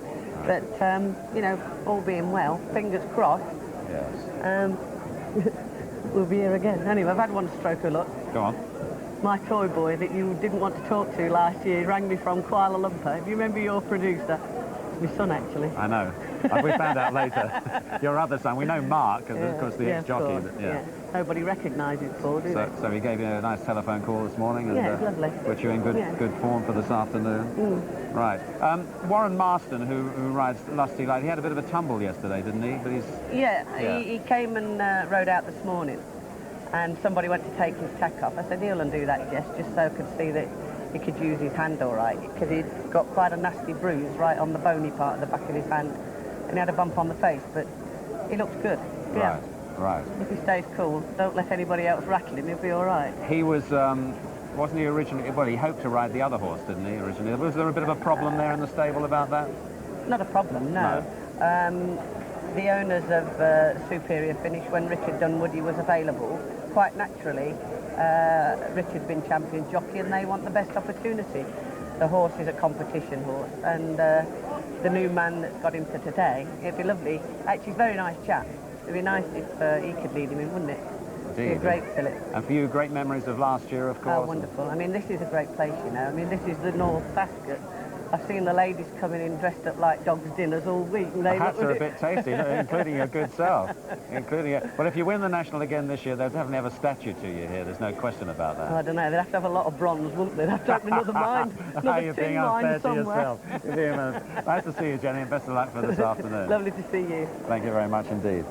Now, the last favourite to win the Grand National was Gritar back in 1982. They don't win it very often, but what about Rough Quest this afternoon? That's the favourite. It was second in the Gold Cup. Jonathan Powell now reports. Second thoughts are often best. That's why Rough Quest is such a popular choice today. 2 weeks ago, he was ruled out of the National, but his vibrant homework persuaded his trainer Terry Casey and owner Andrew Waits to change their minds. We've taken the decision in an analytical way. We've not been swayed by our hearts. The horse is well. He's come out of Cheltenham well. It's a good opportunity for him. And, you know, how often in one's life do you get a chance to run a horse like this off this sort of weight in the Grand National? I mean, the answer is that you just don't, I think. And he's going there, but not to be greedy, but because I think he's got a great chance and he's very well. Terry, we've just seen him having a roll in his box. Does he do that every day? Every morning after his work, he has a roll, yeah. Is that a sign of well-being? Well, I like to see a horse rolling. I mean, when he goes out to Paddock, he has a roll out there as well.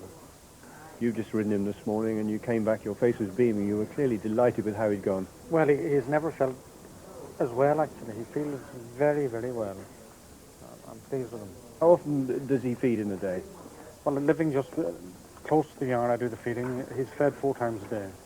Does he ever leave anything? No. He's a wonderful doer. So you're going to the National with a favourite's chance. How excited are you about that?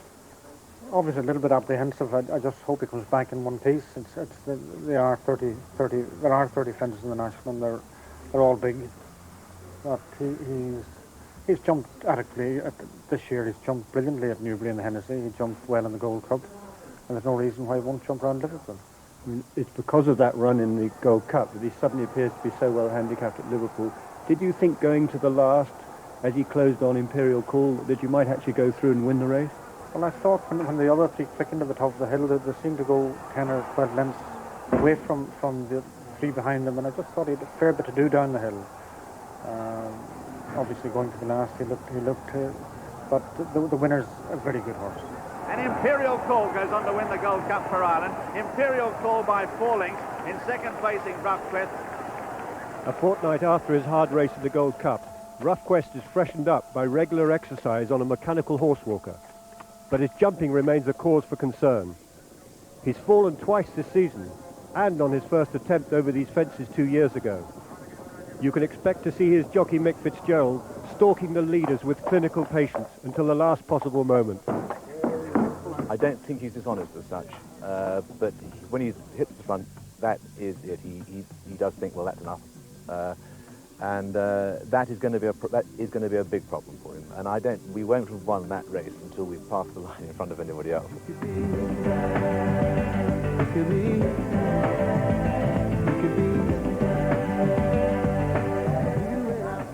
Now, another of the fancied runners for the big race this afternoon is Deep Bramble. Will be ridden by the jockey of the moment, really, I suppose, Tony McCoy. Julian Wilson took a look.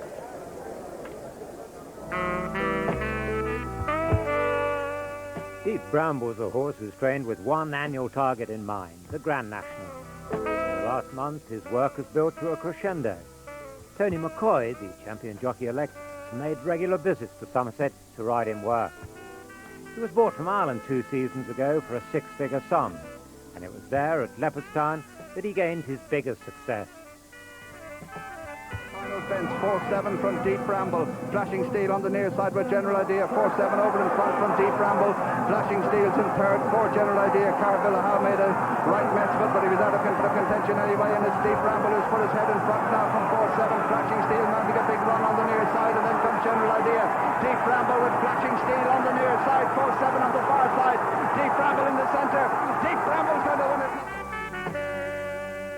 Now Deep Bramble's raring to go, but his chance would have been greatly enhanced by a downpour of rain. Well, here's the trainer, Paul Nicholls of Deep Bramble. A downpour of rain you were looking for. You haven't got that. So where does the horse lie now? What chance have you got? Obviously, we're nervous because the ground has gone quick, but having walked it, I'm happy with the ground. The biggest problem will be, I think, it might get him rushing jumping. When the ground's soft or slower, he jumps a lot better, he travels a lot easier, and they might just get him rushing early on, so he's going to have to be hunting his way through. Right. And obviously, it's not going to help us, but, you know, it's the same for everybody. Has he acted on this kind of good going before and won races? Michael Horrigan phoned me last night and said he will act on the ground if you let him take his time. Because he was with him in Ireland before he came right. to your stable. I think he won the Kerry National at Listowel on good ground. Right. But he is better horse on soft ground, it has to be said. But you've got the right sort of pilot on board to do your bidding, so to speak, and Tony McCoy is about the best around at the moment with respect to the others, isn't he? Exactly. He's a very good jockey. Yeah. He knows what he's doing. No orders, it's up to Tony. Yeah. And I mean, he doesn't need to arrive in a race until after the last, if needs be. And you've got a couple of other runners, Brackenfield and Vicomte de Valmont, is it? Yes, Brackenfield will love the ground. Obviously, he hasn't shown the form Deep Bramble has in the past, but I mean, he should give Guy Lewis an interesting ride. And Vicomte de Valmont will stay all day, but like Deep Bramble, he does like soft ground. But he's the sort of horse the occasion could bring the best out of him. Right. Now, are these your first national runners as a trainer this year? No, I actually ran Just So in '96, and he finished 6th. Right. So they run as well as he did, we'd be pleased. You sure will. Well, you're a budding yard now. I mean, you've got more and more horses. You've got about 40, 50 horses these days, haven't you? Well, we're full up at the moment with 40 horses. Touchwood having Tony riding for us and a good team behind us. Things have gone very well. And you rode in the race a good few times yourself? I did. I actually rode for you once, I think, well, in '85. Well, I leased the horse, didn't I? That's right. Another Duke, yeah. But I never rode. You fell on that one. That's right, yeah. I hope we get further today. Was that your last ride? That was. Right, okay. Well, you put a couple of pounds on since then, but you're looking very fit, and good luck to your horses today. Thank you very much. Thank you, Paul. Paul Nicholls, Deep Bramble is his fancied runner. Now, what about an outsider for the race this year? Well, this one fell at the first last year, but a lot of people fancy it. It's Bishop's Hall.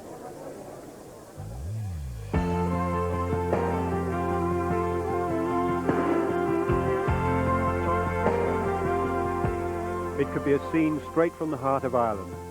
But this time, the Irish outsider, Bishop's Hall, has been sent from Waterford to Dorset to complete his national preparation with Robert Allner.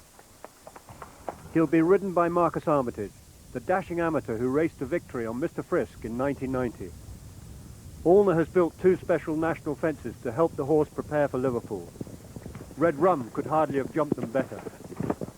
He's a super jumper, but I didn't want to leave anything to chance, and, you know, jumped really nicely at Sandown the other day. the Aintree fences are something different, and I just reminded him. And not that he needed reminding. Allner's caution is prompted by the memory of the dramatic departure of Bishop's Hall at the very first fence last year, when he was among the leaders. They go like smoke down to the first, and he does take a bit of a grip, Marcus, I tell you. Once he's jumped 1 or 2, he's fine. It's just, I haven't actually seen what happened, but I think he was in the lead, and that's even worse because you've got others just behind you chasing you a bit, and you know, they're obviously fitting well, and they're so excited to be at the races, and it's just one of those things. Horses won before and then fallen at the first of next year, you know. Bishop's Hall has enjoyed his fair share of success in Ireland, but he does prefer dry conditions, and the knowledge that this time the faster ground is in his favour has led punters to support him as the most likely outsider. Well, I'm very excited just to be there and to have a horse that's worthy of running in the race.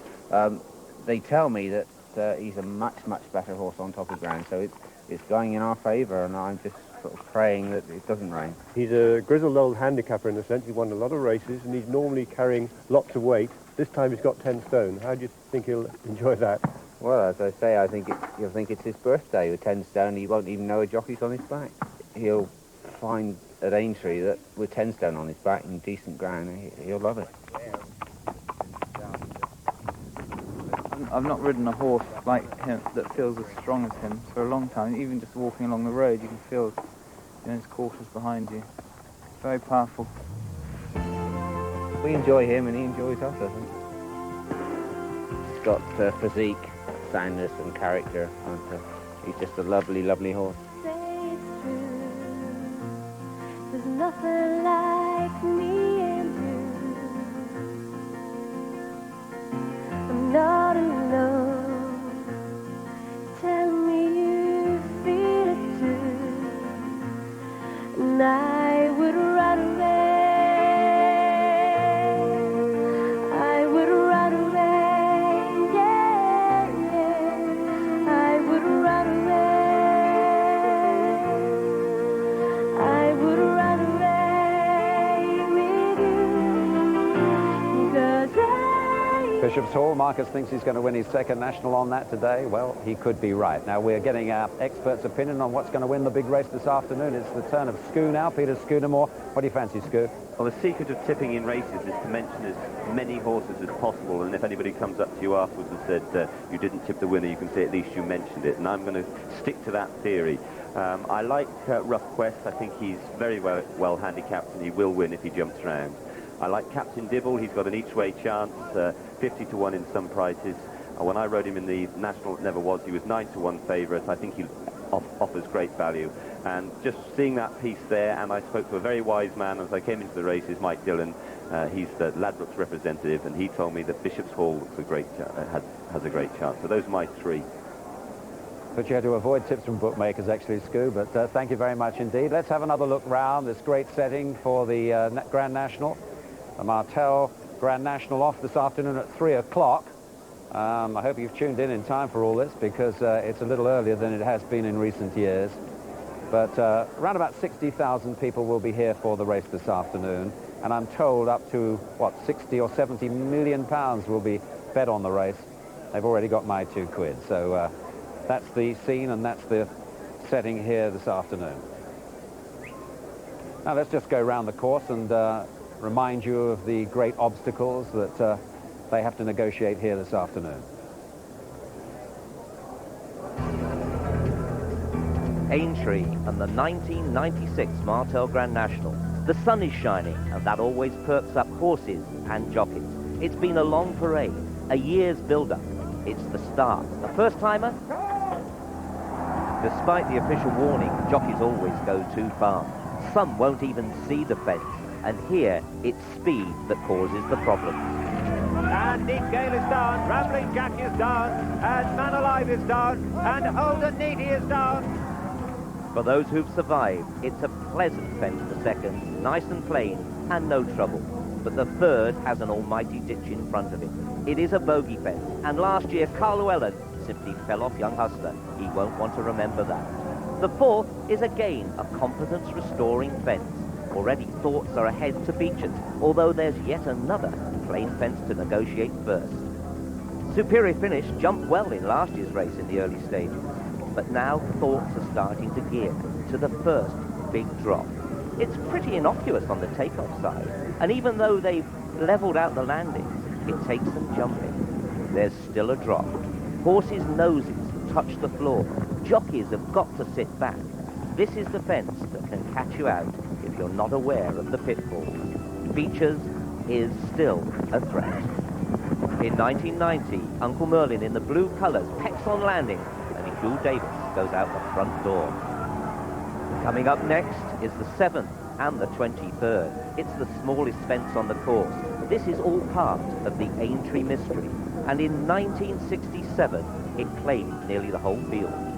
And Rutherford has been hampered, and Boas Castle falls, Rochetta has fallen, Pittsburgh has fallen, Northern has fallen, Kirsten Light has fallen, the Fossa has fallen, there's a right pile up, Levy has climbed over the fence and left his jockey there, and now with all this mayhem, Bourneven has gone off on his own. He's about 50, 100 yards in front of everything else. You need luck in the National. The canal turn is at right angles, and the National can be won or lost here with a very quick turn on landing. Nowhere else in the country will you find a fence like this. Valentine's Brook comes up very quickly. Horses aren't always balanced here, but the drop is less severe than Beecher's. The next is the 10th and the 26th. A plain fence, no problem, but it caused Red Rum to make his only mistake in 5 years here. The next is a big open ditch. It's the 11th and the 27th on the second circuit.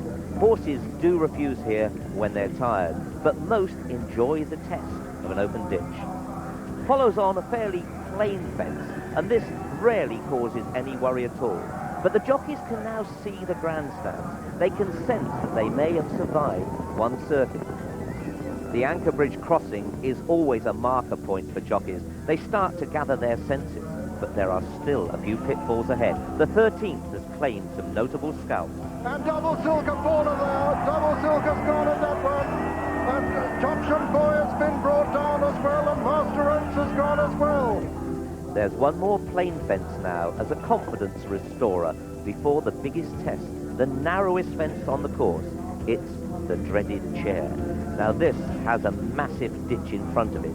Horses need to stand off, and the ground is raised behind it. But if they meet this wrong, they pay the price. For those who've survived so far, their connections in the stands breathe a sigh of relief. The water poses no problem. One more circuit to go, the whole thing over again. Jockeys can start to bring tactics into play. They know that the worst is behind them. Or is it? Because the run-in here is 494 yards long. It's dramatically changed the results in the race's history. Only 40 yards to go. Devonlock can't lose.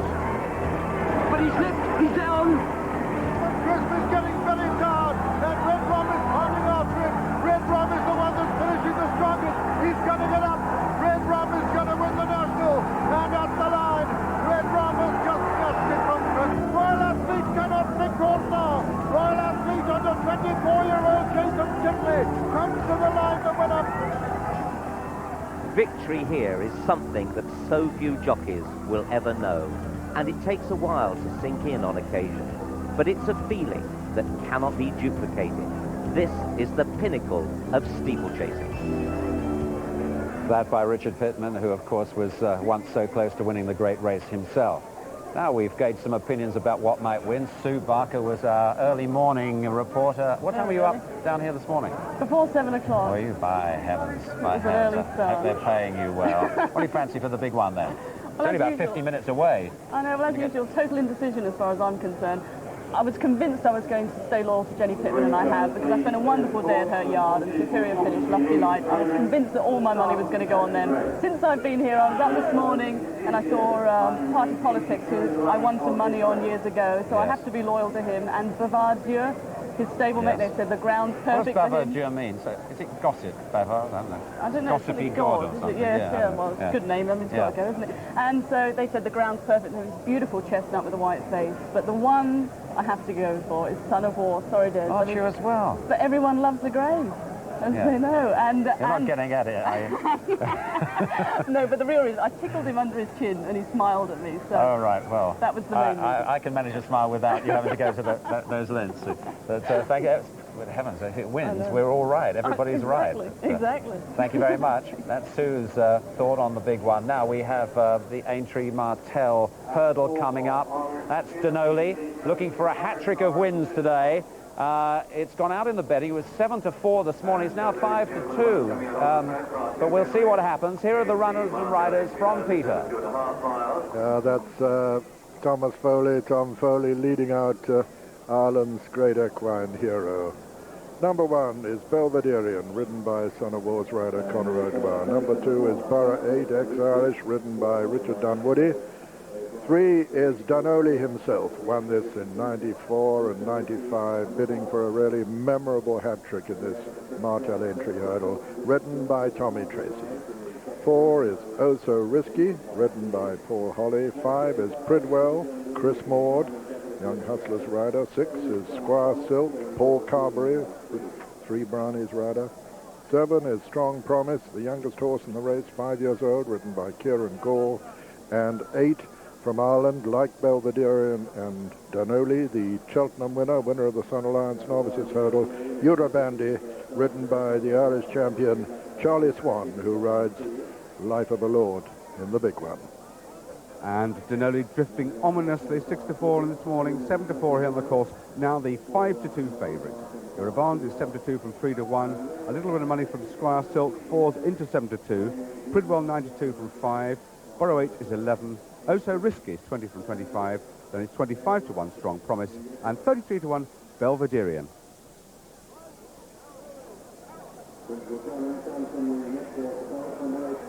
Well, Denoli going down, he is a cracking horse. He has really raised the game for the Irish followers of this horse. They love their horses, and he's done them proud. He just didn't quite come up to measure in the Champion Hurdle, but of course he didn't disgrace himself either, and he is going for a 3-timer in this race this year. Now Denoli, who really had to fight for it last year, Skew, against one of today's rivals, Borough 8, in different colours last year, but this is the key to him, I think, the trip. Yes, it's Denoli on the inside there, the blue and white, the lighter blue, the darker blue, or more blue this side is Borough 8, and that's large action running on into third. But doesn't he jump? And this was a great performance. I've always felt that this trip of 2 mile 5 is much better for him than the 2 mile of the Champion Hurdle. I'm not being clever in that. I think a lot of people feel that the extra distance suits him. But would you be worried? He damaged himself around here. He shattered a pastern or shattered a joint, and would you be worried about bringing him back?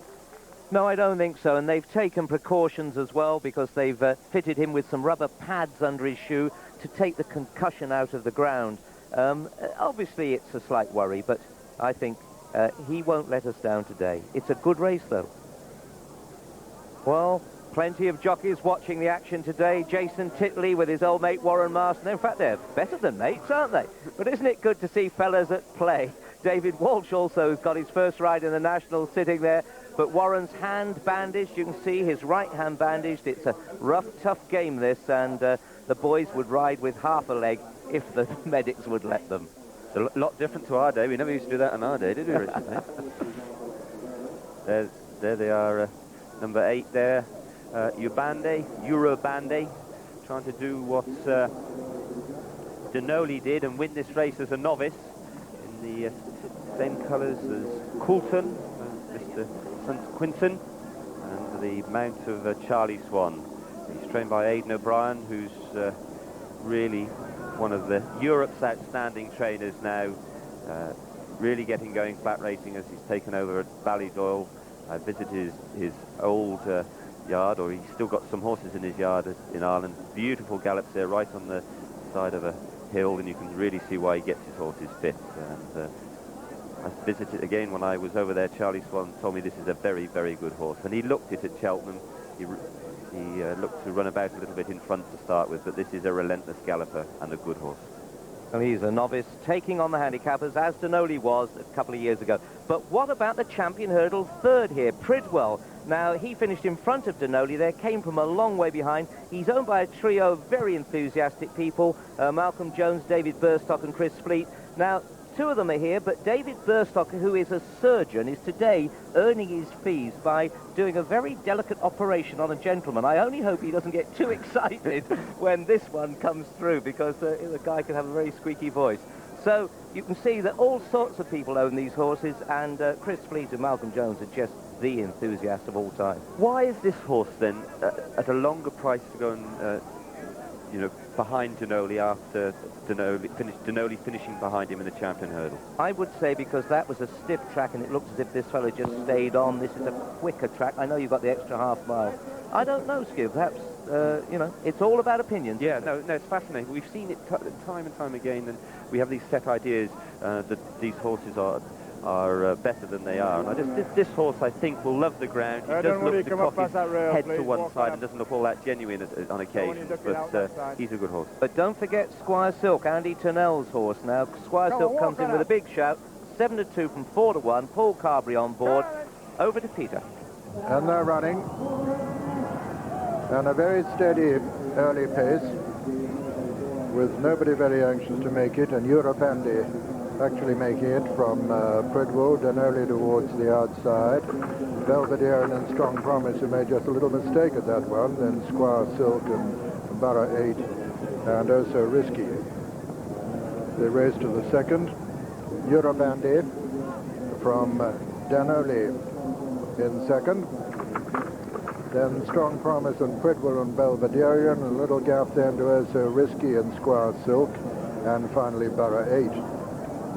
As Eurobandi, who made a lot of running in the Sun Alliance, leads from the great Irish equine hero Denoli in second, then Pridwell, Belvederian and Strong Promise, then Oh So Risky, and behind Oh So Risky, Squire Silk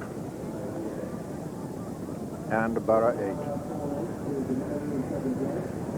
Turn into the home stretch on the first circuit in this Martell Aintree Hurdle with Eurobandi, the novice, taking on the seasoned horses.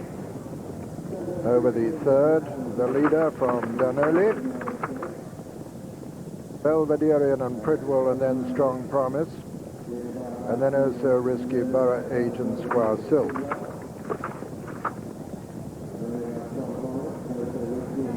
Coming down to the next, the last in the straight, before they turn out into the country. Eurobandi from Denoli and Belvederian and Pridwell and Strong Promise and Oh So Risky. Then Borough 8 and Squire Silk. And the crowd's calling already for Denoli, who's had songs written about him and who's idolized in his home country. Gallant horse who survived what could have been a race-terminating injury last year in this very race. So as they go out into the country, it's still Eurobandi, Belvedere on the inside of Denoli. Just in behind them, Pridwell and Strong Promise, then Oh So Risky, Borough 8 and Squire Silk. Coming to number 6 of the 11 flights, Eurobandi from Belvedere and Denoli, Strong Promise, Pridwell on the inside, then Oh So Risky, Borough 8 and Squire Silk. Although the back marker, Squire Silk, still travelling very strongly over the... Oh, and a mistake by the leader there, went right through that, but it didn't seem to interrupt his momentum noticeably. Eurobandi over the 8th from Denoli in second, Belvedere and Pridwell next, then Strong Promise and Borough 8, Squire Silk making a little bit of progress now from the rear as the leader swings left-handed. Eurobandi from Denoli in second and Belvedere in third, Strong Promise 4, 5 Pridwell, 6 Borough 8 making a little bit of progress. 7 and 8 are Oh So Risky and Squire Silk. Racing towards the home turn now with 3 flights left to jump in the Martell Aintree Hurdle. Eurobandy the leader. Danoli's being chased along all the time by Tommy Tracy, and he's not making a lot of progress at the moment. Strong Promise, the 5-year-old, is coming there towards the outside. Eurobandy is the leader as they come to the third last from Strong Promise. Borough 8, and on the far side Danoli and Pridwell a faller there. Pridwell a heavy fall at that one. Eurobandy the leader at the second last from Danoli and Strong Promise.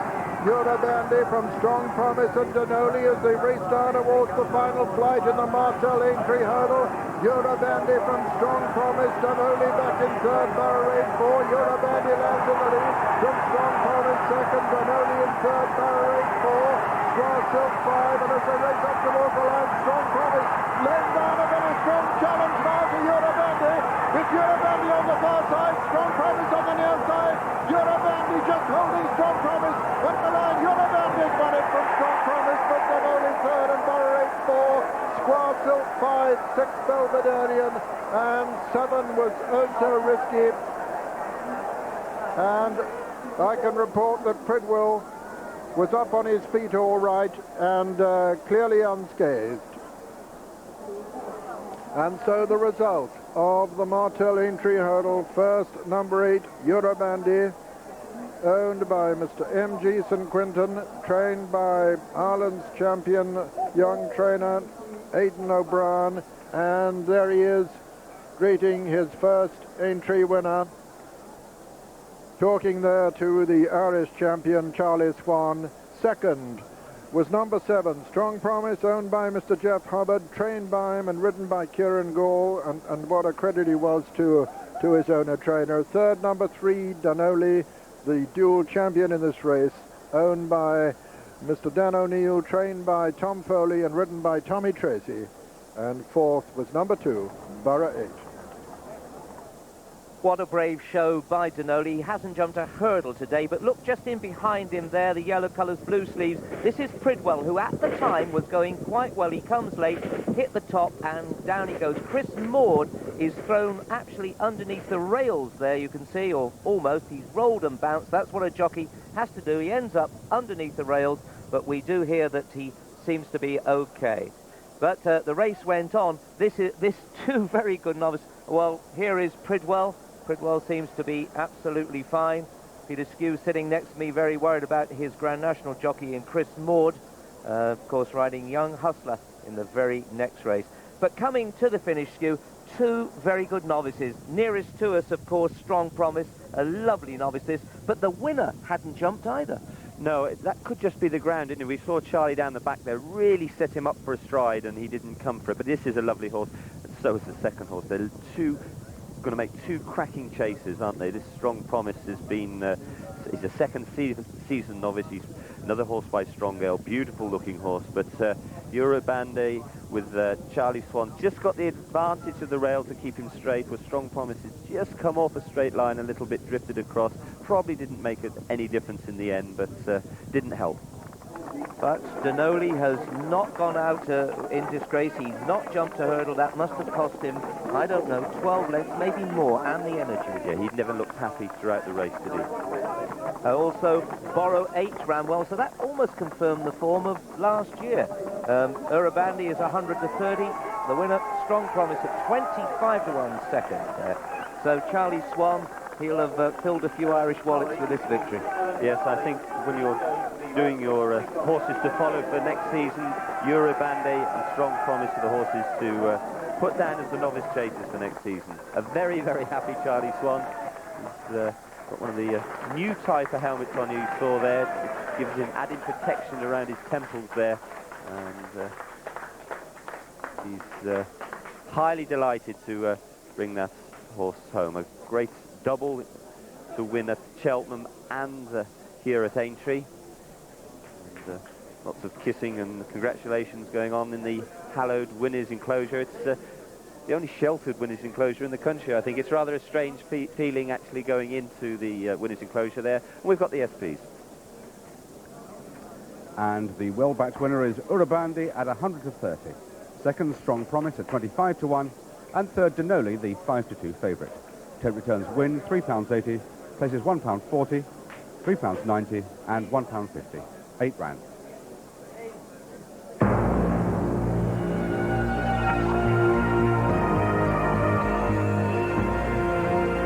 And now it's time for the final countdown to the 1996 Martell Grand National.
So we're getting close to the big one now. Let's meet some of the runners and connections as we join Bill Smith, Peter Scudamore and Richard Pittman. Yes, it's really mounting up now, I'm afraid. You can see Antonin's jockey just getting on the scales. John Burke there. Sue Bramall, who trains this one, will be training in Ireland very soon. The colours after that of J.P. McManus. That's Wild Hives jockey Francis Woods. Francis has been having a tremendous time. Peter O'Sullivan in there checking the colours at the last-minute check to see if anything's different from the ones that we've thought of earlier on. Son of War due to go on. They have to weigh back in, of course, after they've weighed out, and there can be a slight discrepancy in weight due to exertion while you're race riding, but they don't let you go over more than 2 pounds light coming in. On the scales now, we've got Conor O'Dwyer. Conor, who's bidding to really put some statistics behind him here, and you can see that outside it is very, very busy indeed. Down in the loose boxes, there is the last-minute tightening of the girths, although they will be once again tightened later down at the start. Jockey just running back, who's helped saddle with far senior's jockey, and that is Tim Ely. Well, Sue is already down in the boxes. Sue, what's happening there?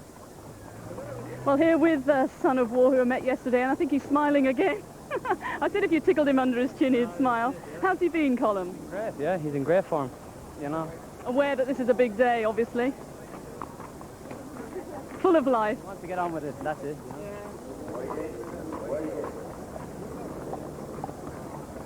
He's certainly keen.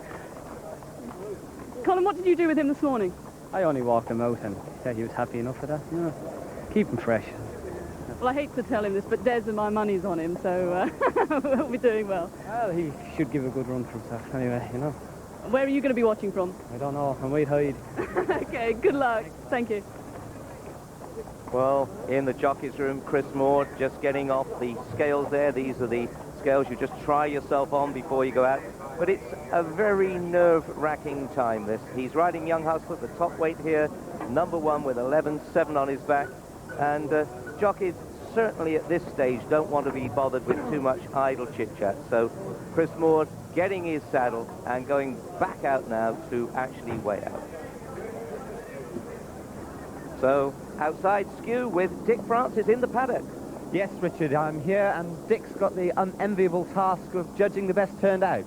Well, it takes a bit of doing, because you can't really make up your mind until you see the jockey in the saddle and see how wholly you've got to look at the lad who's leading the horse round, and whether the horse is plaited up properly, and whether he's got his boots on properly, and all the keepers are in the bridle. You've got to take all that into consideration, and I hope I will pick out a worthy winner today. Have you got to pick the winner of the race and the best turned out at the same time? Does that help? That would be impossible. It would be nice to think that the horse I chose as the best turned out one won the race, but I don't think it always happens. It has happened once with me, it was quite satisfying when that happened. Who's caught your eye so far? Well, I've only seen them with their rugs on, and I like the look of Bishop's Hall. He was beautifully plaited up and well turned out. We'll have to see what he's like when the jockey's up in the saddle. Thank you very much indeed, Dick. So Dick Francis in excellent form, and here is party politics. He's absolutely bouncing off the ground. You won't get a bigger chaser than this horse, and you can just see he's starting to get warm, but a horse on his toes like this would do. He knows what he's here for. He's been second in the race last year, and he's won it 4 years ago. He comes alive here. That's party's politics. And back in the jockey's room, you can see Marcus Armitage, the only time in his life he's been dishing anything out, giving sweets away there. I saw him earlier having a last-minute drink. This is a very personal time. Some people like to take a little bit of glucose just before they go out. I can remember Terry Biddlecombe used to like a quick half glass of champagne before he went out, but people are a lot more serious these days. Of course, Fiddles doesn't drink these days, so he'd have some Lucozade or something too. Marcus Armitage, a former winner, and Sue with J.P. McManus. J.P. McManus, owner of Wild Hyde. Fancy his chances today? Well, I think he's here. He's had a good preparation for the race, I believe, and he's got his chance. We were hoping maybe for softer ground, but I think he goes on the good all right, but whether he goes fast enough or not, that's another matter. Who do you see as the sort of main dangers today? I see them all as dangerous, I'm afraid. And what about, are you a nervous sort of watcher? Because you obviously must be used to this now. Well, I don't think you get used to the National. I'm excited at the prospect of having a runner in the race, and, you know, buzz is really about. Is this your first runner in the National? No, I've had a few runners. Laura's Bow ran a few years ago and finished third, and that was the best performance of them, but touch wood, and things go well. Well, wish you luck for today. That's very kind of you, thank you. JP, a marvellous man, and here's a good horse, Rough Quest. He, of course, second just only a fortnight ago in the Tote Gold Cup at Cheltenham. He is so well handicapped today that he looks a certainty, but when things look so plain as this, they don't happen. It would be nice for his trainer, Terry Casey, also for Mick Fitzgerald, and Andrew Waits, who's a Jockey Club member, very quietly spoken man, a rider himself, and can it happen? If nothing goes wrong, and the race isn't too soon after the Gold Cup, well, he looks home and hosed. Well, down in the paddock again is Skew with an owner with a runner. Yes, Richard, I got Vincent Nally, Encore en Peurs owner here. And are you nervous? Just a little bit, for Encore. And let's hope he gets home safe, that's the most important thing. You've got the right rider on his back in David Bridgewater. We've got the best rider and the best trainer, and a good horse. I wish you the best of luck. Thank you.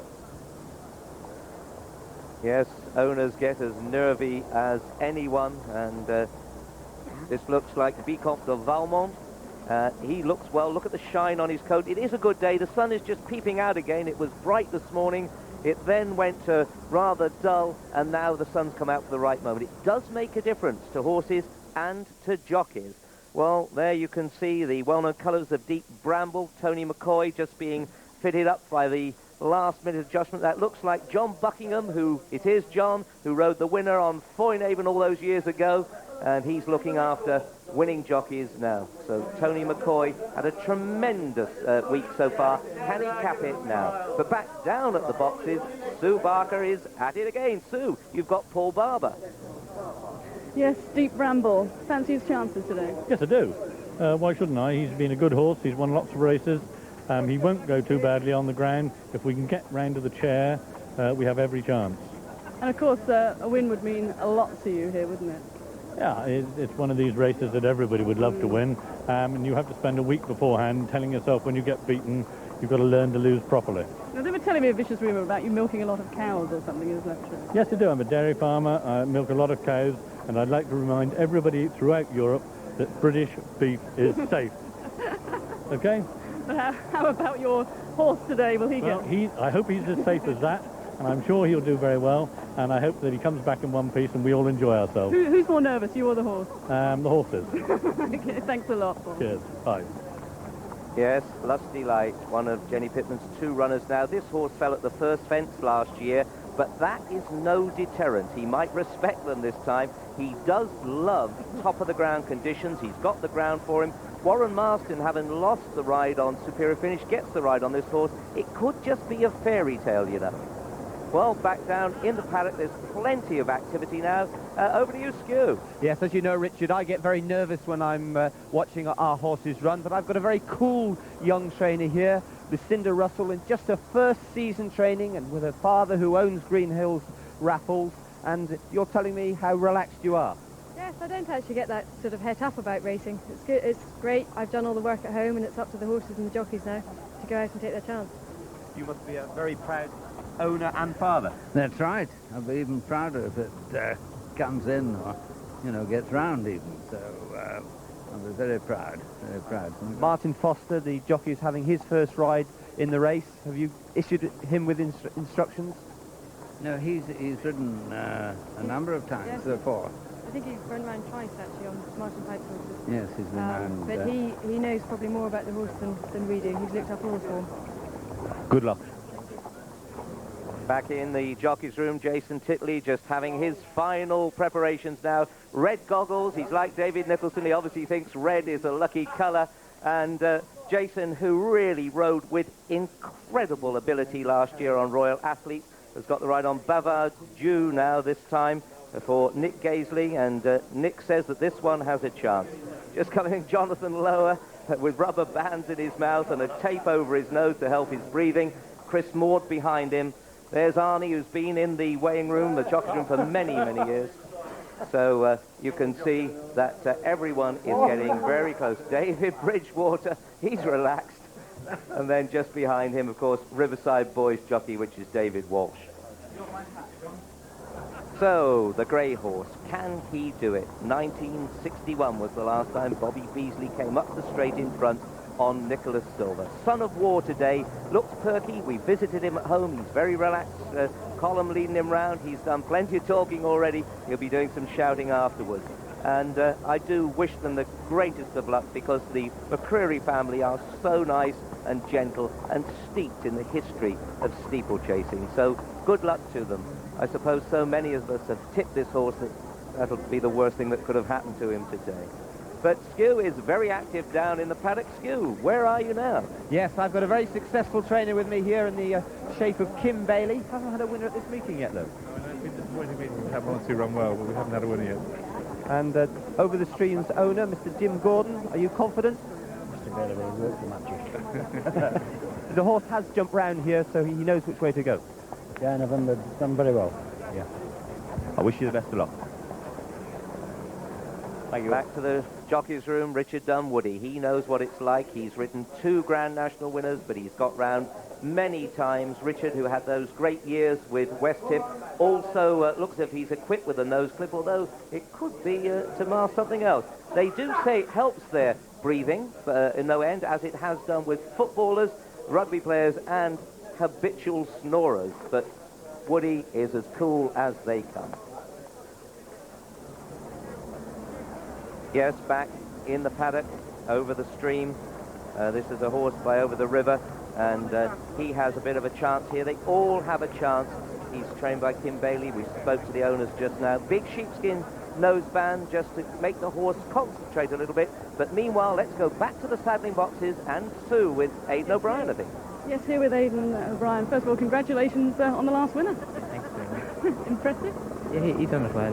He was very green, but he won well in the end. Now, what about this race, your first runner? How does preparations for this race differ to others? Nothing really. We just try having as healthy as well on the day as we can. So. But you were busy in there, busy getting him ready. Does he need special sort of... Not really, no more so than any horse, you know. So we're doing the same to him as we do to them all. And what about the going out there today? Yeah, it's good ground. I think he'll handle it. Mm-hmm. You know. What do you expect from him? What would you like? I hope he runs well. Just want him to get round, eh? That's right, exactly. Well, good luck. Thanks very much. Thank you. But for the riders, there's Francis Wood going out there. He's always a smiling face. Jonathan lower up him. David Bridgewater. Well, I'm not sure whether that was a yes or a no, but anyway, he seemed happy in one gesture and not in the other. But this now, all the jocks want to do is actually get on with it, you know. They can't wait until they're up. Warren Marston, he, of course, has a good ride here in Lusty Light. He'll forget that he fell at the first. Graham Welcome, who's always in there ushering people in and out. That looks very much like Young Hustler. Marcus Armitage going out. He's in his 5th Grand National now. So he has plenty of experience, having won it. But Skew, it's all happening down there. Right, I've got Terry Casey with me. Terry, you're in the pressure pot with the favourite. What instructions are you going to give Mick Fitzgerald? Just drop in and take his time for the first couple of miles, get him jumping and get him switched off. Just hope that he keeps jumping well. He's got plenty of class to not get too far back. Good luck. Thank you very much. And Rough Quest, having drifted during the week, is now back to clear favouritism, 6-1 from 7-1. Money 2 for the Irish Challenger, Son of War, 7 from 8, and Young Hustler, 7 from 8-1. Superior finishes 8 from 9, Life of a Lord 9 from 10, Party Politics is 10-1, Deep Bramble 11, good money for the other Irish Challenger, Wild Hyde, 12 from 16, 14-1 Encore en Peur, Lusty Light 14-1, and 20-1 Bar. It's all coming to fruition now. I can tell you the jockeys can't wait to get out there and get on with it. All the palaver, the build-up, it affects some horses, not others. Young Hustler, it doesn't affect him at all. He's been here twice before. He hasn't got round, but this is a great jumper, and he won here over a shorter trip before Christmas. Chris Moore drives.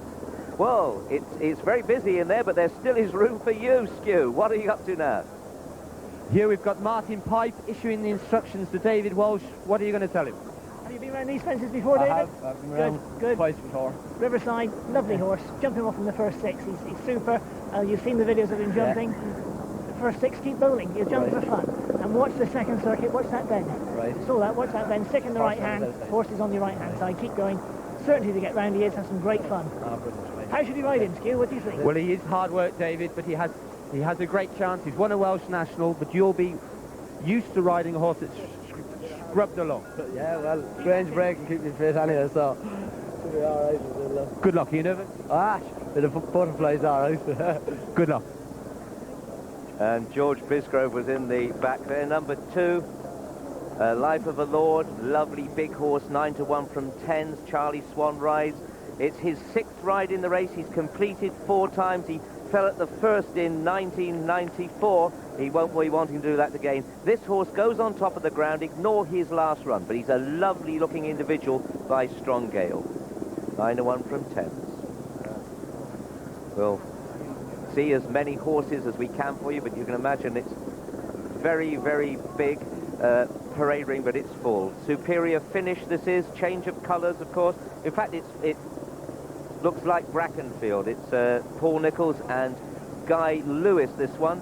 It's in Brackenfield and Guy Lewis, this horse we're looking at now. And this horse is trained by Paul Nicholls. Guy Lewis having his first ride in the race. And so Guy Lewis, who looks very, very relaxed here, 100-1 shot. He won't mind the ground, this horse, but has he got the form? It's been a bit in and out up to date. But this horse can really bring the best out in horses. So, just looking at 3 there, Deep Bramble. He's a horse that has been aimed at this race. He's had 1 run so far this season. Tony McCoy's 2nd ride in the race. He fell at the 12th fence in 1995, so he'll be looking for a much better ride here. 11-1 from 10-1 for Nicholls. Son of War just after him, the grey there, you can't miss him. He's the only grey in the field today. Very relaxed, Conor O'Dwyer on the plate. He's completed twice. This will be his 4th ride, Connor's.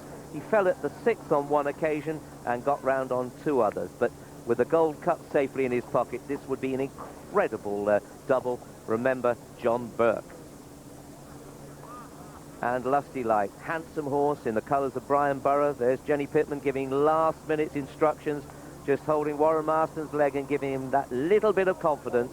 Go out and enjoy yourself. Party Politics, the biggest of the horses. He knows what it's like round here. He can jump for fun. He comes alive, you know. Horses know what this is about. There's no other race in the world. Look at the people now. This is way off the course, and they're 20 deep, lining the course to see them on the way out there. After him was Bishop's Hall, but they're coming out, led by 2 very handsome greys as they come out. You can see there from Jenny Pittman's yard, Jesse being just in front of Mark Pittman, who of course came so close to winning this himself on Garrison Savannah, having won the Gold Cup only 3 weeks earlier and broken his pelvis in between. Well, that is Richard Dunwoody on Superior Finish, the horse that has been won by his owner Peter McGran for the day. It would be a big day for him if he were to succeed here. He unseated his rider last year, but he jumped very, very well until the 10th. After him, you can see Wild Hyde, Arthur Moore's horse. Franny Woods on board. He fell at the 21st in 95. Kim Bailey going out with his runner. Then we've got Sir Peter Lely and Chris Bonner. Shaw Metal and Ginger McCain's son, Donald, on board there. Well, wouldn't that be some result if he could win? In the yellow colours into the red, this horse who's jumped around here lots and lots of times. Then, of course, we see Antonin going through, Party Politics, Bishop's Hall and Marcus Armitage. After him, we've got 3 brownies going out, Lusty Light. We talked a lot about him, the spots of Life of the Lord, Charlie Swan. After him, Brackenfield, who we saw earlier on. Then with the white sleeves, Fast Senior, Peter Wegman bought him just recently. Chatham, I think he's a lighter yesteryear. The favourite, Rough Quest. After him, the light pink sleeves there. Ridden by the youngest jockey. Was Rust Never Sleep, sorry, Trevor Horgan. Young hustler, Chris Maud, he's had one fall. He'll hope to get a better ride this time coming out. There's Captain Dibble. Now, as Skew told you, when he rode him a couple of years ago for the Void race, the horse was favourite on that occasion. Now he's out with the washing. Well, will he be at the end of the race? The Red Star, coming through with the half there, we have Green Hills Raffles, again a horse who was bought this year. And the yellow and green of Bavardure and Jason Titley, number 16. He's got 10 stone to carry. Jason had that dream ride last year on Royal Athlete, but he gave the horse as good a ride as the horse gave him. A natural horseman. The jockeys will really be pleased now to get that sort of paddock bit over with. You're beginning to concentrate now. You know, you just can't wait for the action to start. You've got your game plans in your mind. There is David Walsh on Riverside Boy. We heard Martin Pipe issuing him the orders. He will maybe have a little bit of a chat. There's David Pipe's son, the tall lad on the left there. That's Martin's son. Maybe he'll have a little bit of a chat to a couple of the jockeys down at the start. But he'll be thinking now to carrying out those plans. Already he's got his stick in the right hand. We heard Martin telling him to watch that bend. Be careful that the horse doesn't try and come back to the stands and back to home too early. Jason Titley also having a bit of a smile himself. Confidence of riding last year's winner will help him enormously. Bavardure, his mount. Lovely looking chestnut horse, isn't he? Don't you think the jockeys are riding fairly short, Skew? Is that a new innovation? I mean, years ago they used to ride as long as John Wayne. Yes, but the fences are that much easier now. We've noticed the style of these people like Paul Carberry and Jason Titley. They're riding a lot shorter now because the horses don't make the mistakes that they used to.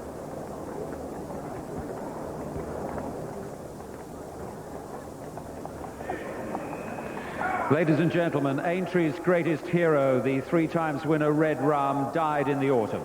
Fittingly, the old favourite was laid to rest here at the scene of his great triumphs. His trainer, Ginger McCain, now pays tribute to Red Rum. On this special day, Grand National Day, it's my privilege to pay a tribute to Red Rum, the greatest Grand National horse ever. On this great racecourse, where today the Grand National will once again run, and for over 150 years, great horses and great jockeys have competed. Red Rum has proved to be the best. And as later on today, the runners canter past him here to the start of this year's Grand National, I'm sure Rummy's message to them will be, good luck, and as the song goes, do it my way.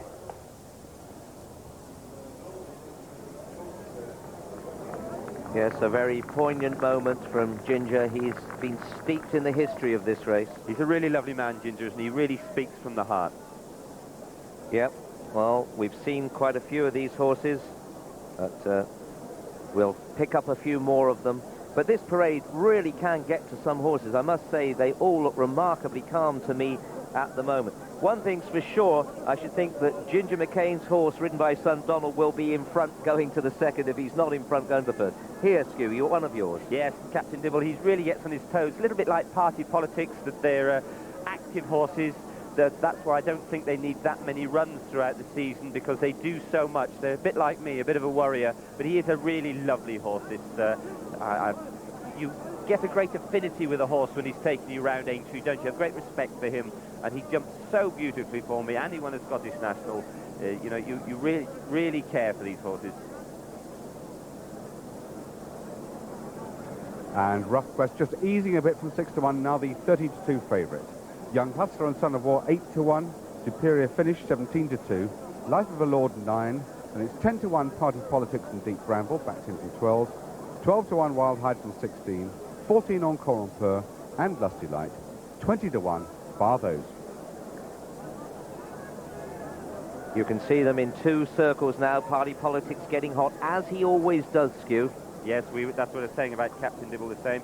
Chatham, there's just going out to the background, there's an old favourite of mine as well, and there's Warren Marston in front in the famous Corbière colours of Lusty Light.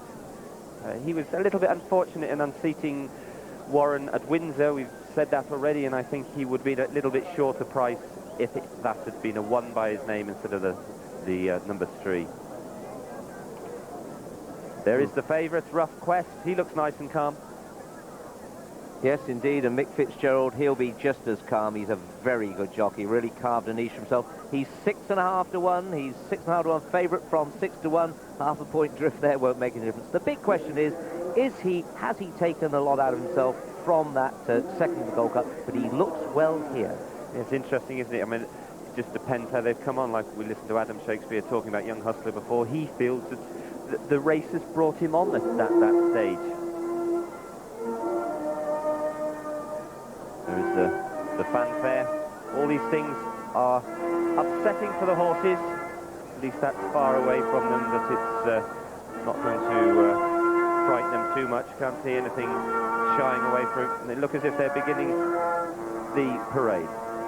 Yes, it's all part of it. You've got to master this. Here is number 1, Young Hustler, the best turned-out horse, Adam Shakespeare, gets the prize there. Well, after him, we see Life of the Lord, big horse, Aidan O'Brien, Charlie Swan in his 6th national, and forget that P last time. Deep Bramble, Tony McCoy in his 2nd race. He fell last year.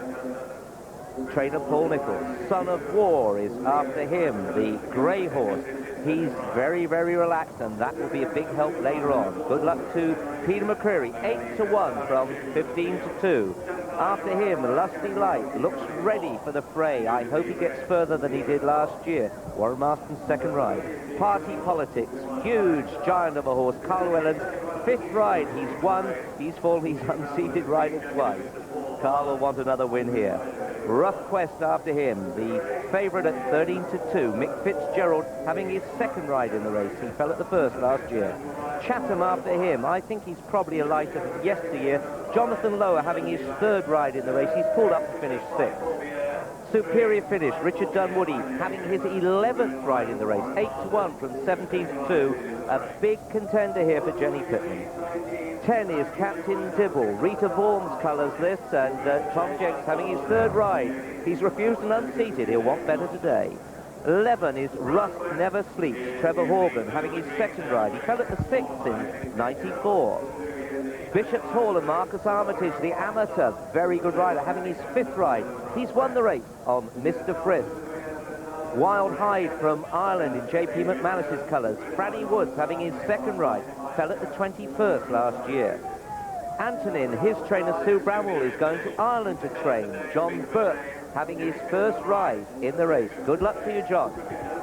Riverside Boy used to be led up by 2 people. David Walsh, one of the chirpiest and even the youngest rider in the race.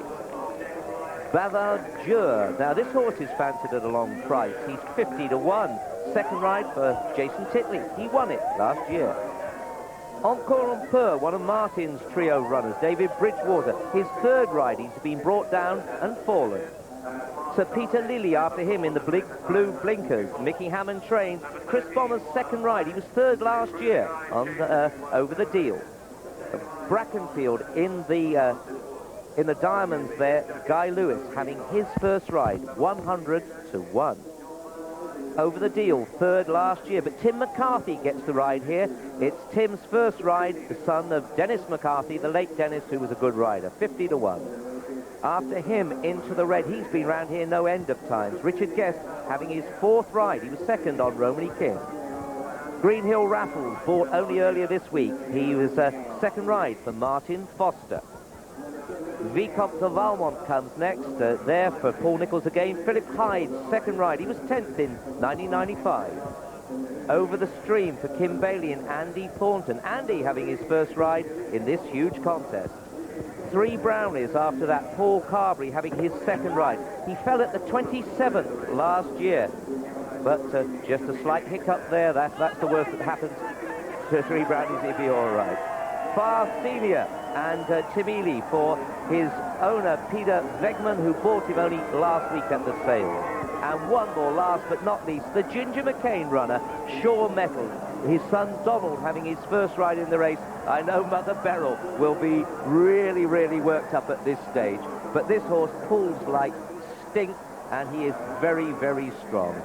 So the runners now actually being unleashed by their handlers, and this is the point for the first time that the jockeys have got control of their horses' skew, and it is very, very important, isn't it? Yes, they'll be pleased to get that parade over. They'll have lots of wisecracks shouted at them from over the rails there down the bottom end of the ring there. There's some real characters in there. They'll have had a few drinks by now, and the atmosphere is really building up.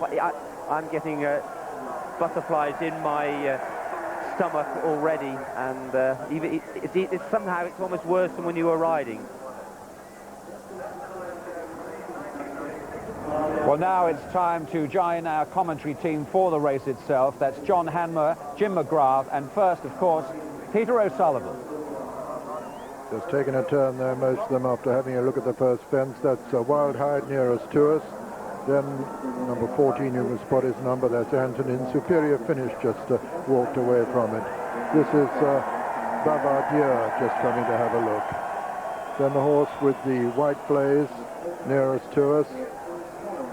So that's Encore and Per. Coming up to look at it, Brackenfield, and for the benefit of my colleagues out in the country, his rider wearing a white cap without the purple diamond that's indicated on the race card. There is Sir Peter Lely, one of the blinkered runners. 20, a change of colours over the deal. Colours carried for 19-year-old David Davis, an unemployed local who won the right to have him run in his colours in a Littlewoods organised competition. That's Vicomte de Valmont turning with the sheepskin noseband. 3 brownies in those corded colours. This is Far Senior. That's Sir Peter Lely towards the left as we see them jogging back. And down at the start, getting a close view of them as we look at the grey Son of War, with on the far side another Irish challenger, Rust Never Sleeps. Let's go down and join Julian Wilson. Well, you could cut the tension, the atmosphere with a knife down here at the start. There were 2 false starts yesterday, no fault of the starter, but the system of recall flags did work very effectively. No sign of any form of demonstration so far inside the course, although we have had a streaker in front of the stands as the horses were making their way to post. All the fences are monitored here by security men. So you can see there are 500 in all on the racecourse, and there are over 400 police on duty, and they're spaced between the start and Beecher's Brook. A major police presence, and any problems, if they did occur, they're anticipated according to the police at the start. For the second time in 3 years, we have a starter in Jerry Scott starting his first Grand National. He's 10th. I think we all are.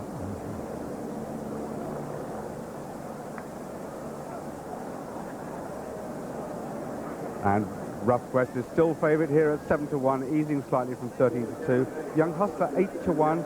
Then Superior Finish 9 with Son of War, both having an open at 8. Life of a Lord 10 with Party Politics. 11-1 Deep Bramble. 12 Wild Hyde, well backed here from 16-1. Encore and Pour is 14. Lusty Light is 14. Rust Never Sleeps, well back 28-20. Then it's 22 Bishop's Hall. 25 Vicomte de Valmont, gambled on outside of there. 28-1 Antonin. 33 St. Peter Lely and Chatham. 40-1 Captain Dibble. Then they go 50-1 over the deal, into the red, over the stream, Behaviour. 66-1, about 100-1 Brackenfield, 101 Green Hill Raffles, 3 Brownies, 150-1 Far Senior, and the outsider of the 27 runners, 200-1 Sure Metal. And Jerry Scott up on his rostrum.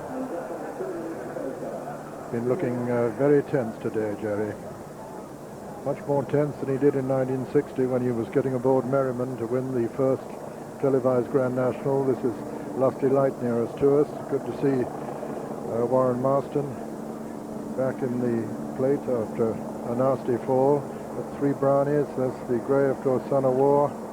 Son of War and Conor Aguirre, 29 years old, having his 4th ride. And there's the youngest rider on 15 there, walking right. Young David Walsh, 21.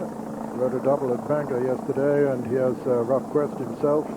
Mick Fitzgerald, 25 years old, having his second ride in the race on this horse who ran such a great race in the Cheltenham Gold Cup. Winner of 5 of his 26 races. The winners here of 221 races between them, and that is Captain Dibble. Captain Dibble, a Scottish national winner in 1992. Sir Peter Lely with the blue hood there. Superior finish walking right. Richard Dunwoody. Richard on his 11th Grand National ride. He's trying to win it for the third time. Won it in 86 and 94. 32-year-old star rider. And the riders are nice and relaxed at the moment. It's the young hustler walking right there. Far senior, number 27. 14 is Anthony. Son of War, being followed by Over the Stream. And Vicomte de Valmont, number 23, spot him. And there's Party Politics, a former winner in 92, second in 95, and by 30-year-old Carl Llewellyn, who won it on him in 92. So, change of colours that over the deal, and running for David Davis, just as Far Senior runs in a change of colours too, having been bought by Swiss-born Peter Wakeman.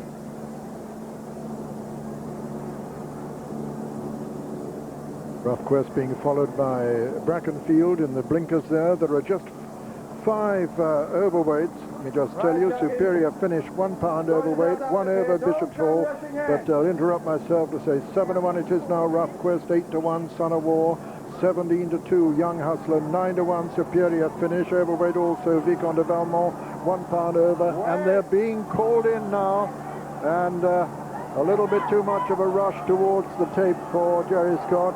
Superior finish has got to join him, and if he does, it could be a go unless there's a nose on the tape. No, he's not satisfied. They've got to get back off the tape. They're too close to it. Could get it snagged. Now they're getting rested, these riders.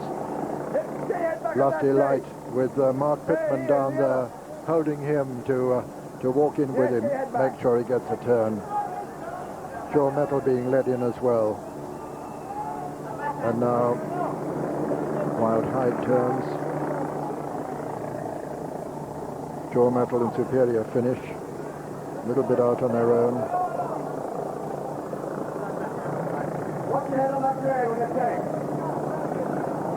And Jerry Scott wanting those heads off the tape. This looks a possibility. Yes, they're away. And racing towards the Melling Road. And as they do so, Captain Dibble goes on from Bavardier on the outside. Young Hustler with Superior finish right up with them as well. And then comes Sir Peter Lely. Bavardier on the inside. Over on the far side, Young Hustler right up with them with Superior finish and Peter Lely. And now 3 brownies coming to join them, and over to John Hanmer. And Young Hustler is just about in the lead as they jump the first from Sure Metal towards the outside. All the leaders over safely. There's one down towards the back, which is Bavardier. And there's another one down too as they jump the second. And Sure Metal in the lead from the 3 brownies on the near side. Then Sir Peter Lely, Superior finish, Young Hustler. And the other 4 of Bishop's Hall, meanwhile, over the third. It's Sure Metal in front of 3 brownies. And then looking back, there's a faller towards the back, which is Party Politics. Meanwhile, at the 4th, Sure Metal the leader, and over to Jim McGrath. And Sure Metal it is who leads over there from 3 brownies, and right up there on the outside showing dashes over the deal. Wild Hyde is there as well, and just behind them is Sir Peter Lely as they go to number 5. Son of War the Grey is beautifully poised behind the leaders. Young Hustler's not that far away from the pace as they all got over that one okay. And Chatham has refused at the tail of the field as they head towards Beecher's Brook for the first time. And the leaders here, right up in the centre, Sure Metal in company there, with on the near side 3 brownies. Up there as well, Sir Peter Lely. They're followed by Green Hills Raffles as the leaders got over it okay. In fact, they're all over Beecher's okay. And 3 brownies for Paul Carberry shows the way to the Point Haven fence. From in second placing Sure Metal. Then in third on the inside, Green Hill Raffles, followed then by Sir Peter Lely. Next in the field is Young Hustler, who's up there hacking on the outside in fifth. They're followed by Over the Deal, Superior Finish on the inside of Wild Hide as they come to the canal turn. Son of War not that far away. Then Life of the Lord back in the field as they clear the canal turn. Further back is Brackenfield, followed then on the inside by Into the Red.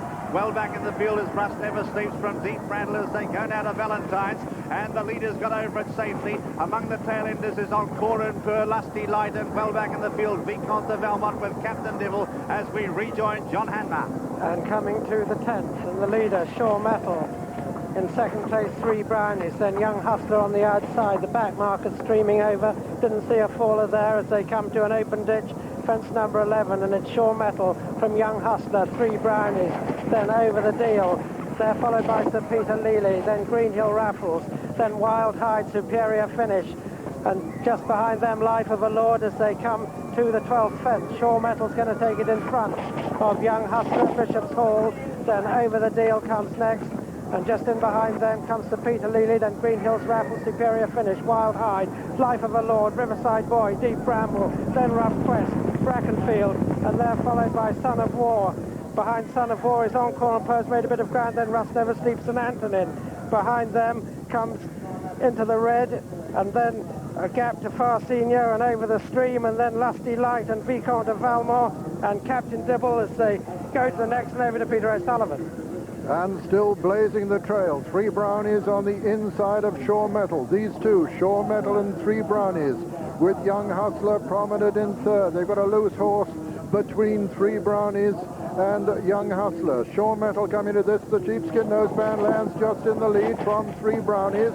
Then comes Young Hustler just in behind them. Green Hill Raffles is next, and then Over the Deal, and then Superior Finish. Rust Never Sleeps has been pulled up. Coming to the next, and still Shaw Metal, Young Hustler, and 3 Brownies.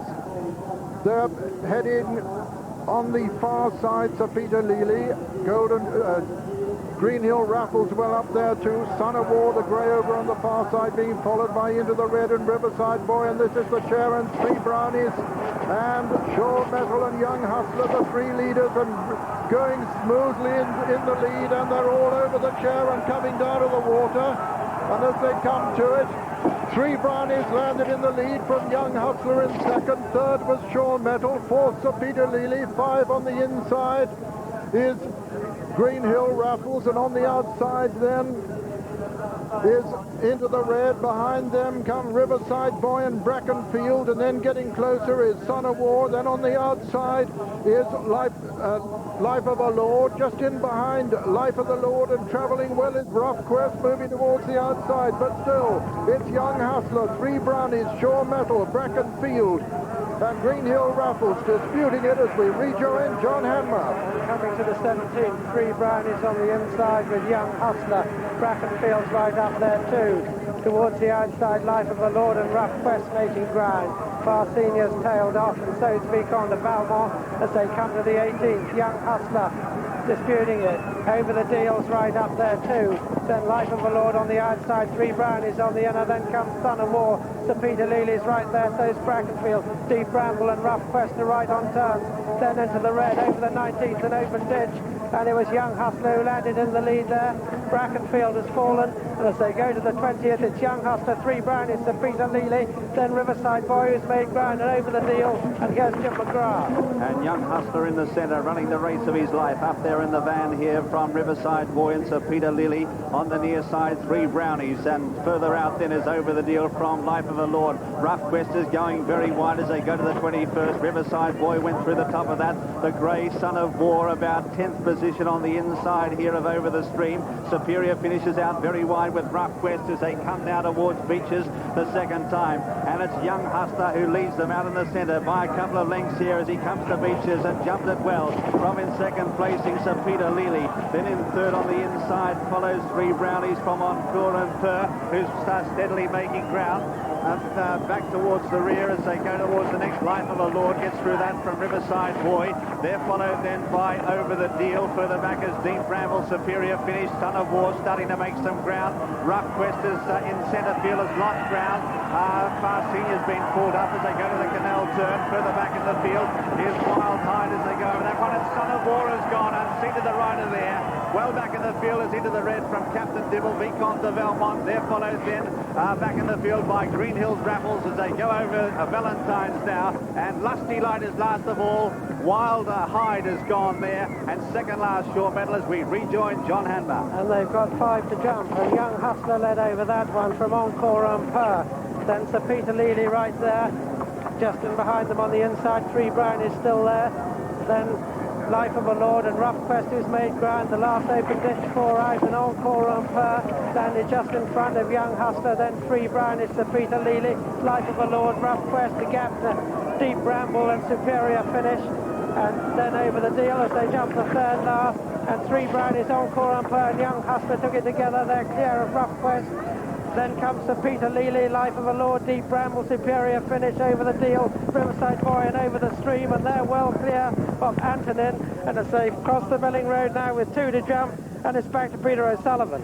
And it's close up front with 3 Brown is still the leader. On the outside nearest to us, travelling very sweetly is Encore on Per, who's gone second ahead of Young Hustler, who's third, the top weight, and then still making ground is Rough Quest in fourth.